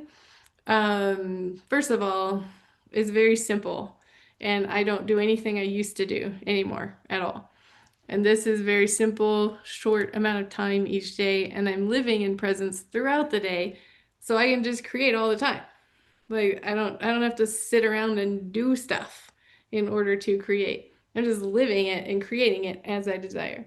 So I just wanted to share that perspective from someone who went from, oh my gosh, I'm doing 4 courses at once, to now, oh yeah, I just walk around daily creating what I desire. Holy moly, it's awesome. And Brian, I'm sure you might have things to say on that one as well. Yeah, like, okay, so, a moment ago, I blurted out the phrase great question, and I don't say that lightly. I get a lot of bullshit questions. And what I mean by a bullshit question is, no offense, it's that a lot of questions, they're coming from a place that no answer is going to make a difference. Everybody check your posture and your breath. Make sure you're serving yourself, breathing in the way that supports you the most so you can continue. Listen, you never know. I'm going to answer this question. I love the question. But Ann, I really want to say this. It's about presence, folks. And you don't know. You just sat with us for a few hours. You've absorbed and seen some amazing shit. You have some insights. That poll, the survey, and the responses alone. You could have watched the survey and the responses, and then gone off, and over the next days, you're going to have rivers of insights. So you've gone further in these last few hours than you probably consciously know. And at this point, it's one sentence that I say, or one answer to one question, or one thing that Abigail says as an aside, that's going to be the thing that's going to have, I get it. Okay? So we're still here. Let yourself get this. And those of you that are still covering your mouth with your hand, you're still holding your breath, you're still leaning forward. I'm not fussing at you. I'm saying that's how you're limiting yourself. Okay? Now, this question, forgive the skepticism. I welcome the skepticism. At this point in your self-help journey, Heather, remember what we said. People have been working on themselves years or decades, wondering why it didn't work. If you weren't skeptical, something would be wrong. I'm glad you're skeptical. Okay. Now, can we break this down for you like you're 4? Well, the smartass in me wants to say that's what we did for the last 3 hours, but that's okay, because the question is still valid, right? Are you saying that by going through this and self-spell breaking and all that stuff, all of the other tools that we're taught and sold in manifestation will become unnecessary or obsolete? Not visualizing, no affirmation track, no mind movies, none of that shit anymore. That is not what we're saying. But wait, you're gonna like what we are saying. One of the things that happens when you learn the 5 spells from hell, and when you go, oh shit, that's why. And what happened through the 5 spells from hell, and then learning that it's not safe for me to express my feelings, I started holding my breath. I turned all my power off so that I wouldn't fuck up and win, because when I win, I lose. When I get what I want, I get in trouble. When I take action with power, I get in trouble and I get hurt. You had to sabotage every self-help effort you ever took. You had to. Now, listen, I'm going deep here because that's what I do. When you learned that you had to sabotage yourself to be safe, what could you possibly have to sabotage more than your self-help journey? It's the ultimate irony. Okay? So that means you do all kind of stupid, worthless practices that ain't ever going to work, and then beat yourself up for failing at them. And when you find a practice that might have some validity, you have to sabotage that in other ways. So we never said visualizing is worthless or bad or stupid. We said when you're visualizing and you haven't solved the core issue and you're visualizing, who's visualizing? It's your inner children. Affirmations are basically worthless. Basically, and they're often counterproductive.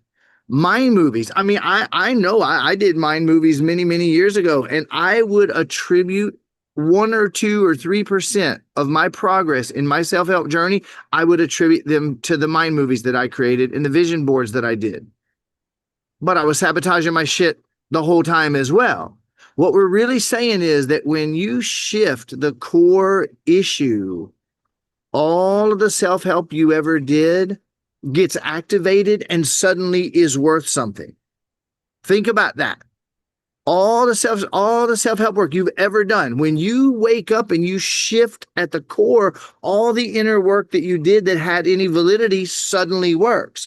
And what Abigail said, which is when you shift into being actually present, your approach to any of those tools is going to be entirely different and infinitely more effective. Love it. Yes, and I think I did not say that. I'm just looking at the calendar. The end of day Thursday, January 1st, will be when this bonus goes away, just so you know. So jump in before then. I see a question from Raluca, which makes me think of something. If I'm a psychotherapist and I would like to learn your method and apply it for my clients, what do I do? So we do have a program for training people who would like to learn spell breaking and apply it with their clients. That's actually one of the first things I did, was took that training and started using spell breaking with my clients, and it was freaking amazing. So if you're interested in that, I might see if Jeff can drop the link that takes people straight to the information about that, just in case you want to know about that, so you have it there as well. And Tiffany answered she'll reach out to you as well. She's our person who talked to people. But I figured several of you would want that. So I just want to make sure you can also check out the info about it. So Jeff, if you're able to do that, that would be awesome. All right. Andre just said, I'm in. Everybody that's in, if you want to chime in and comment, you're welcome, welcome, welcome. We'll high five you, and we'll see you all on the inside. Welcome everybody. Welcome everybody that's already clicked on it. Welcome, welcome, welcome. Brian's Omar said at let's see, 1:02 p.m. Hawaii time. I buy a few courses, I go through the courses, but I don't take the action. Why do I do that? Am I lazy? All right. Now, please, please, please do not be offended by me saying this, but this is the self-sabotage. We literally, the last 3 hours, all that we've done for the last 3 hours is answer that question. So that's how our self-sabotage works. Okay. When you don't feel safe getting what you want, you're going to sabotage every fucking thing that you ever do to try to get it. That's how simple it is. Awesome. Let's see. Some of you are talking about the play sheet. I will be emailing that out for you. Probably it'll come out later tomorrow. Is what I do is I take this exact everything Brian said, everything I said, and turn it into a very specific, tailored play sheet. So I'll be doing that tomorrow, and then I'll send that out for you guys. Yeah, it'll be awesome. Okay, and everyone who's still here right now, you're getting it for sure. Let's see. Roderick was asking about hypnosis, something about hypnosis. So this is at 1:03 your time, Brian. Hypnosis sends me to sleep. If I do the breath work you recommend, will it make hypnosis redundant and stop? Okay. Listen, I don't knock anything.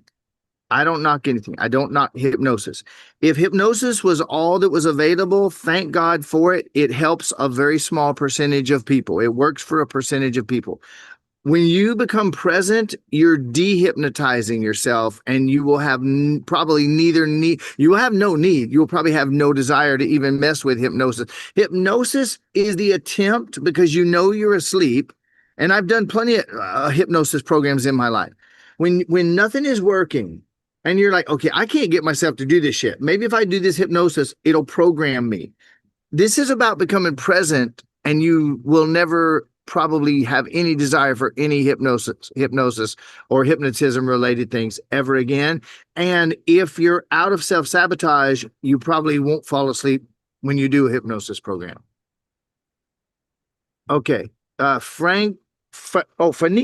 Hello, Brian. Could you please explain better? I doubt it. But let me see. Why you say that if we shift our attitude focus, the other person would change or go away. I don't get completely why the person has to go away.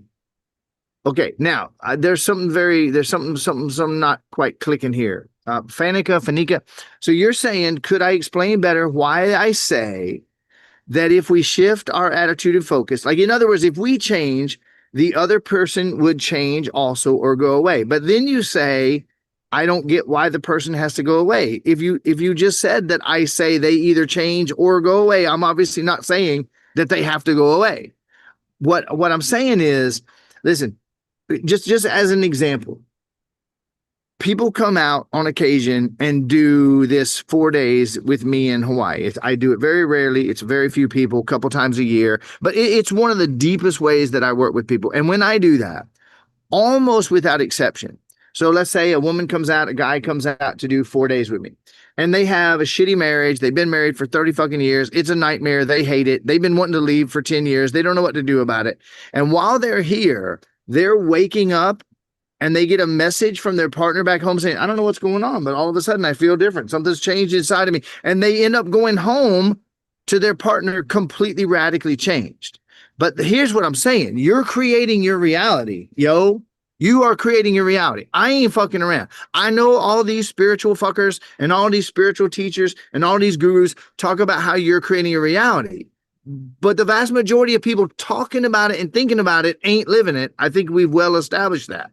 I'm saying that when you step into admitting you're creating your reality and you start to change fundamentally, everything and everyone around you starts to change. How could they not? It's your creation. So what you'll find is the people around you will either change or leave because they're reflecting the changes in you. So I hope I explained it better. That's what I was saying happened with me and my ex-husband. Like, so wild. There's another one for you, Brian. Renee at 105. All right. Now, just so you know, if I get so if anyone has put any likes or reactions under it, it won't be at the same time. So 105 and which one? What's the name we're looking for? Oh shoot. Okay. The Renee? Yeah, Oh, Renee. okay, that was still there. Okay, so I did an intentional protocol year program work from a teacher inviting me, but the deep core issue still persists. Is the way spell breaking works differently? Is it different? So Renee, listen, I don't know, obviously, the course that you're speaking of here. I don't know.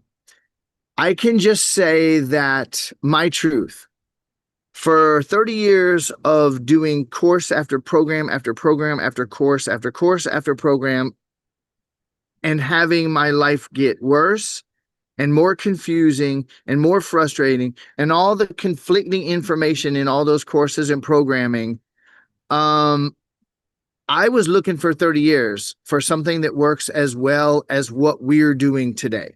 When I had that awakening experience in 2011, January 3rd, 2011, 2:30 in the morning, I woke up to how I'm creating my reality.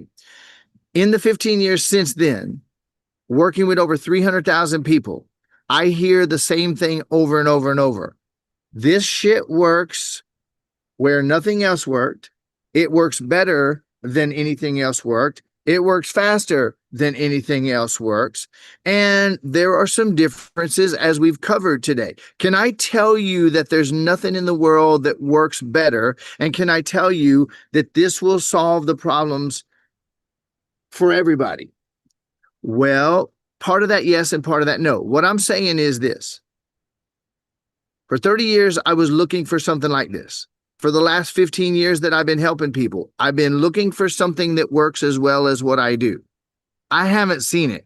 I always say very humbly, if you ever find anything that works better than what I do, show it to me.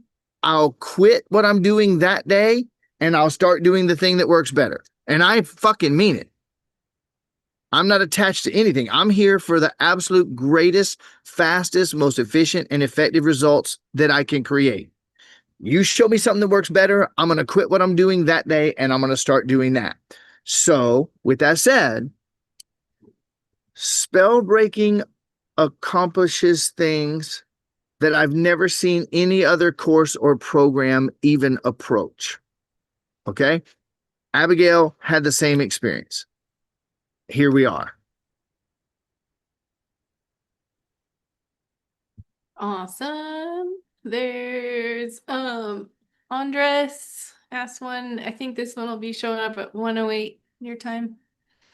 Well, I just noticed Andres must have typed in a few. I know. So Andre, whatever, typed in a while ago that you're in. So high five on that. And then Andre said, I want to make this training the last one I take, to be honest. I couldn't agree more. Okay, so now you say there's one at 108. So scrolling down. Let's see. Brian, it might be off topic is how it starts. Yeah, it looks like it also might have gotten some comments or got moved up or down. Let's see. It's now at the bottom. Now at the bottom. Okay, beautiful. It might be off topic, but what's your view on manifesting a specific person? I did it. Now, if you want to make, if you know Bob Jones on the other side of town and you want to manifest that specific person, you can't because they already exist. But if you want to manifest the perfect person for you personally, one of our offerings is called Your Perfect Partner. And we have another program called Your Perfect Man. And we literally, I say this with no hesitation, I have created the most powerful way of creating your perfect partner. There's nothing on the planet that comes close whatsoever. And somewhere between now and Valentine's Day, we're going to be releasing the newest version of that. Absolutely, you can do it. Definitely. Come join us next Sunday because we're going to be talking about that. Let's see. Carol asked, maybe at 1:13 your time, does this process work with someone with ADHD or Alzheimer's? All right. Now you might not like my answer to this. And this is where so I have a very different approach.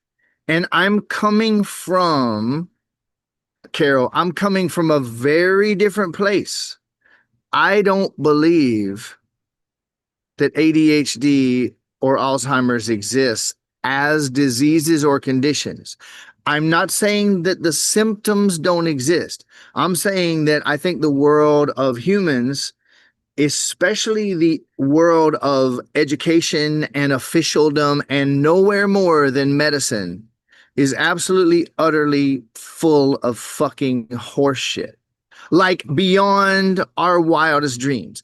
ADHD. So the medical system is a mental system in which medical professionals of all types, psychological, psychiatric, physiological, they're all programmed to look at a group of symptoms, make up a name for it, diagnose it as that, tell you the prognosis, and then give you the fucking prescription. It is utterly insane.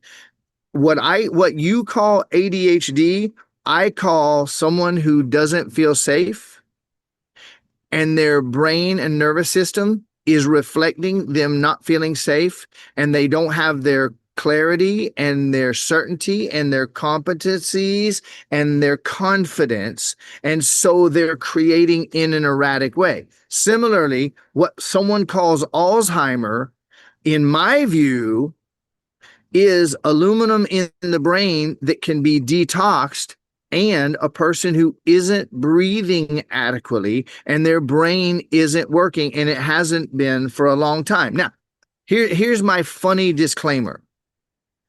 These statements have not been evaluated by the Fraud and Death Administration or any other FDAs that I am aware of. These statements are not medical advice because I'm not a part of the insane, delusional, utterly fucked medical system in any way, shape, or form. I have never seen a so-called disease, not one, that is not first and foremost an emotional issue that the medical system has come up with a diagnosis and a label, and then everybody's trying to find the solution. But if you're trying to find a solution to a condition called anxiety, when the person is simply dealing with chronic fear, the only way to solve anxiety is with an anti-anxiety medication. But if you recognize that it's just fear, you start breathing, you wake up, and your anxiety didn't exist now, did it? So that's where I'm coming from. So it ain't about healing, fixing, curing. It's about waking up, stepping into your power, and the issues disappear. I've literally watched scoliosis straighten out, so-called scoliosis straighten out before my very fucking eyes. I've watched tumors disappear. So I'm way past believing in any of that bullshit. All right, there's one. Elizabeth Collier. Maybe, I don't know what time it'll be for you, 1:15 maybe. Give me the number again. Give me the time. 1:15? 1:15. Okay, I'm probably pretty close there. Elizabeth, Yes. I've been doing the inner child meditations where you address your problems. Nope, I don't address any problems. I don't believe problems exist. Where you address your problems and they then find the issue and they are transmuted. What I don't understand is these inner children are not self-sabotaging, they are helping. Well, then actually you do understand, because all self-sabotage, and this is what we've been covering from multiple angles for the last few hours, all self-sabotage is your inner children trying to keep you safe. End of story. It's a completely revolutionary way of looking at the entire thing, and it actually works because it's in line with the truth.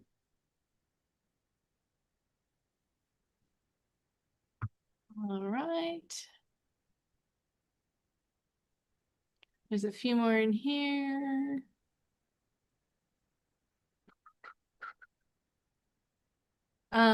Jeff, if you could respond to Hazel, that's a tech one. Okay. There's another health one, Omar at 1:18. Okay, 118. How would you explain thyroid? They told me. They told me. Well, that's how I explain thyroid. They told me. They told me I have thyroid from age 18, 45 now. How do you suggest I deal with it? I'm tired of taking pills every morning. Okay, now I remember y'all that I'm not giving medical advice because I don't want to get fucking killed. Okay, but that was halfway a joke for those of you who get it. Okay, if you become this is my experience, Omar. This is my experience.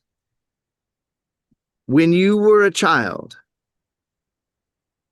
and you learned that you weren't safe, and you weren't safe to be, and you weren't safe to be you, and you weren't safe to exist, and you weren't safe to get what you want, and then you found out you better turn off your fucking breathing so you don't fuck up and express your emotions and get abandoned or rejected.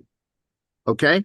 Now, there's something else that you learned, and that is basically, I'm not telling you to do it, Omar. I'm just saying, did you or did you not learn how about shut the fuck up? Now look at where your thyroid is and look at where your vocal cords and your throat is. The number of people that I have seen who healed their trauma about being silenced and choking their truth down, and all of a sudden their thyroid started working again. ... That's all I got. Love it. All right. I'm thinking we have answered every question. Just checking here. My ex-girlfriend has suffered from fibromyalgia. Now, with respect, Wes, whatever you do not take my word for this. Do not take my word. Y'all are stating medical diagnoses, and I'm talking from infinite being, which doesn't include medical diagnoses. You say my girlfriend has suffered from fibromyalgia. I say, with total respect, bull fucking shit. Your ex-girlfriend has suffered from symptoms that the medical system has cleverly called and labeled fibromyalgia. Do you see the difference? Do you see the difference? In my universe, fibromyalgia does not exist. I have seen. Okay, so if you look at fibromyalgia and rheumatoid arthritis, all these so-called autoimmune. What does autoimmune system means? It means your system is attacking itself. I don't know about you, but that sounds like my inner children taking over to try to keep me from being powerful. Is it possible that all so-called diseases are emotional first? I'm asking you, if you're hearing my voice right now, I'm asking you a question. Is it possible that every disease that you were ever told the medical diagnosis for, is it possible that it's emotional first? Because what I see again and again is that when people digest the emotions, those health things disappear. Now, let me finish reading it. My ex-girlfriend suffered from fibromyalgia, lower back sciatica. I've tried to show her your work, but she refuses because she doesn't like how you talk. Well, she can either worry about how I talk or she can heal herself. She don't have to listen to me to heal herself, but if she would address her emotions, she would probably find her symptoms disappearing. And, some people think I say fuck too much, but you know what's funny?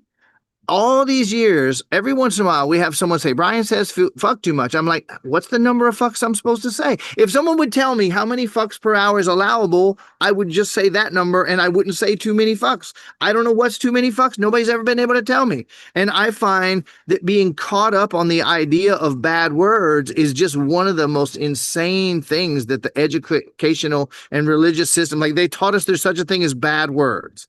Like, for fuck's sake. But I mean, I respect that choice. You do what you want to do. And if anybody ever finds out the perfect number of fucks per hour, y'all tell me. I'm the only person in my family who doesn't have a disease. Well, congratulations, but I'm not sure anybody has diseases. I perceive that everybody who isn't breathing adequately and they're choking down emotions, it shows up as symptoms, and then they're told to believe they have diseases. Okay, everyone in my family relatives are sick, and some of the children too. I've never accepted the idea of me having an illness, although when I was 14, me and my siblings were informed we have a genetic disease. Okay, now, and you don't buy it. Maria, let me just wherever you are, Maria, can I high five you? No one on this planet has ever proven that genetic disease exists. That is some fucking horseshit. But don't take my word for it. Wait, did I say fuck again? Oops. I might be one too many. Someone asked your view on EMDR therapy. Andres. Where's that at? What time? 121. 21. My view on EMDR therapy. I find EMDR to be one of the techniques available that effectively processes trauma and emotions. That's my take on it. And Jen gave me permission to say fuck as many times. Thank you. I really don't give a fuck about the idea that I'm not supposed to say fuck, obviously. So Elizabeth asked, if the inner child is self-sabotaging during the inner child meditation, is there any point in doing it? you better believe it. You give that inner child a hug and say, of course you're sabotaging, sweetheart. Of course you don't feel safe. Now come on over here and breathe with me and let's find out whether we're safe or not. All right, one from Monica at 125 about your book a little bit there, Brian. Let's see. Oh, Monica, if my finances are very modest at the moment and cannot afford your program yet, would it be a good start to listen to your book? Okay, so, nobody needs this program. I really like reinforcing this. Okay, so I'm going to answer your question. I'm going to answer another question while I'm doing it. So many companies out there, the focus on sales is getting people to say yes. I think that's completely insane. I like to show people what's available and let them buy it if they want to. Now, we'll show you all the reasons why you might want to join us, but you don't need it. Fair enough? Okay. So start with whatever is available to you, because you are infinite and you are creating your reality and you are creating your exact financial situation right now. Go through that book. The number of people who have told me the book has changed their life, I mean, it's infinite. And when you get my book or anything else, you get our breathing videos that show you how to wake up, begin to become present, and start to digest those emotions. So use what's available to you and freaking enjoy it, and then come back and buy our shit.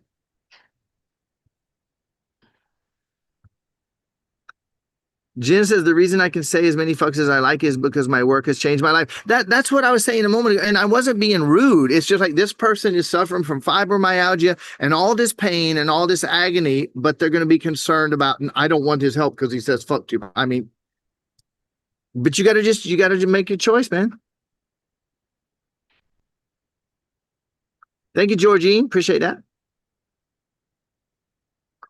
Erna, I must have bottled up all emotions since all the symptoms I have are so many. Who here, listen, 165 people still on. We're about to wrap this up. I have a question for you all. Wait, I might buy the course because of how much I curse. Yay! I never knew. Well, watch this, everybody. Give me a minute. Fuck. No, but listen to this. When you were a child and you were upset, did the family welcome and embrace your every expression of anger, sadness, and fear or not? Did they just embrace it and welcome? No, you were taught, shut the fuck up and choke that emotion down, or you're going to be abandoned, rejected, humiliated, punished. Right? that was like death, folks. I don't know if I will ever be able to get across with words. So I paint the picture and I invite you to look. Be curious. How much emotion have you been choking down? How much of your energy every single day goes into choking it down? Now watch this. Let's do an experiment here. Let's use the chat here and the okay, yeah, everybody can type. Okay, so watch this. You ready?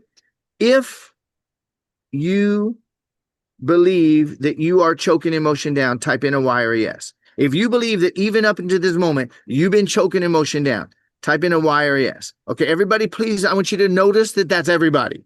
Okay, now, somebody said fuck, I'm very offended. Okay, when you look back and you're really honest, how much is your life 0 to 100? How much is your life and your relationships and your expression limited by how you're choking your emotions down? Just type in 0 to 100. How much of your life has been limited? You never thought about it till this moment, probably, but look at the question. How much of my life and my relationships has been affected by how much I'm choking my emotions down?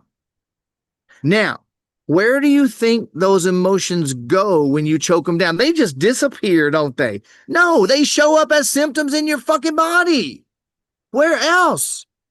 How else? So you talking about I've been choking down a lot. You've been probably choking it all down. And when you start to digest and transmute those emotions, guess what? They become your power again, because that's what they were before they became emotions. You're welcome.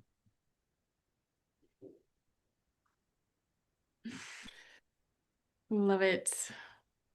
All right. Let's call it a wrap on that amazing note. Thank you all so much for coming today. You will be getting the play sheet emailed to you.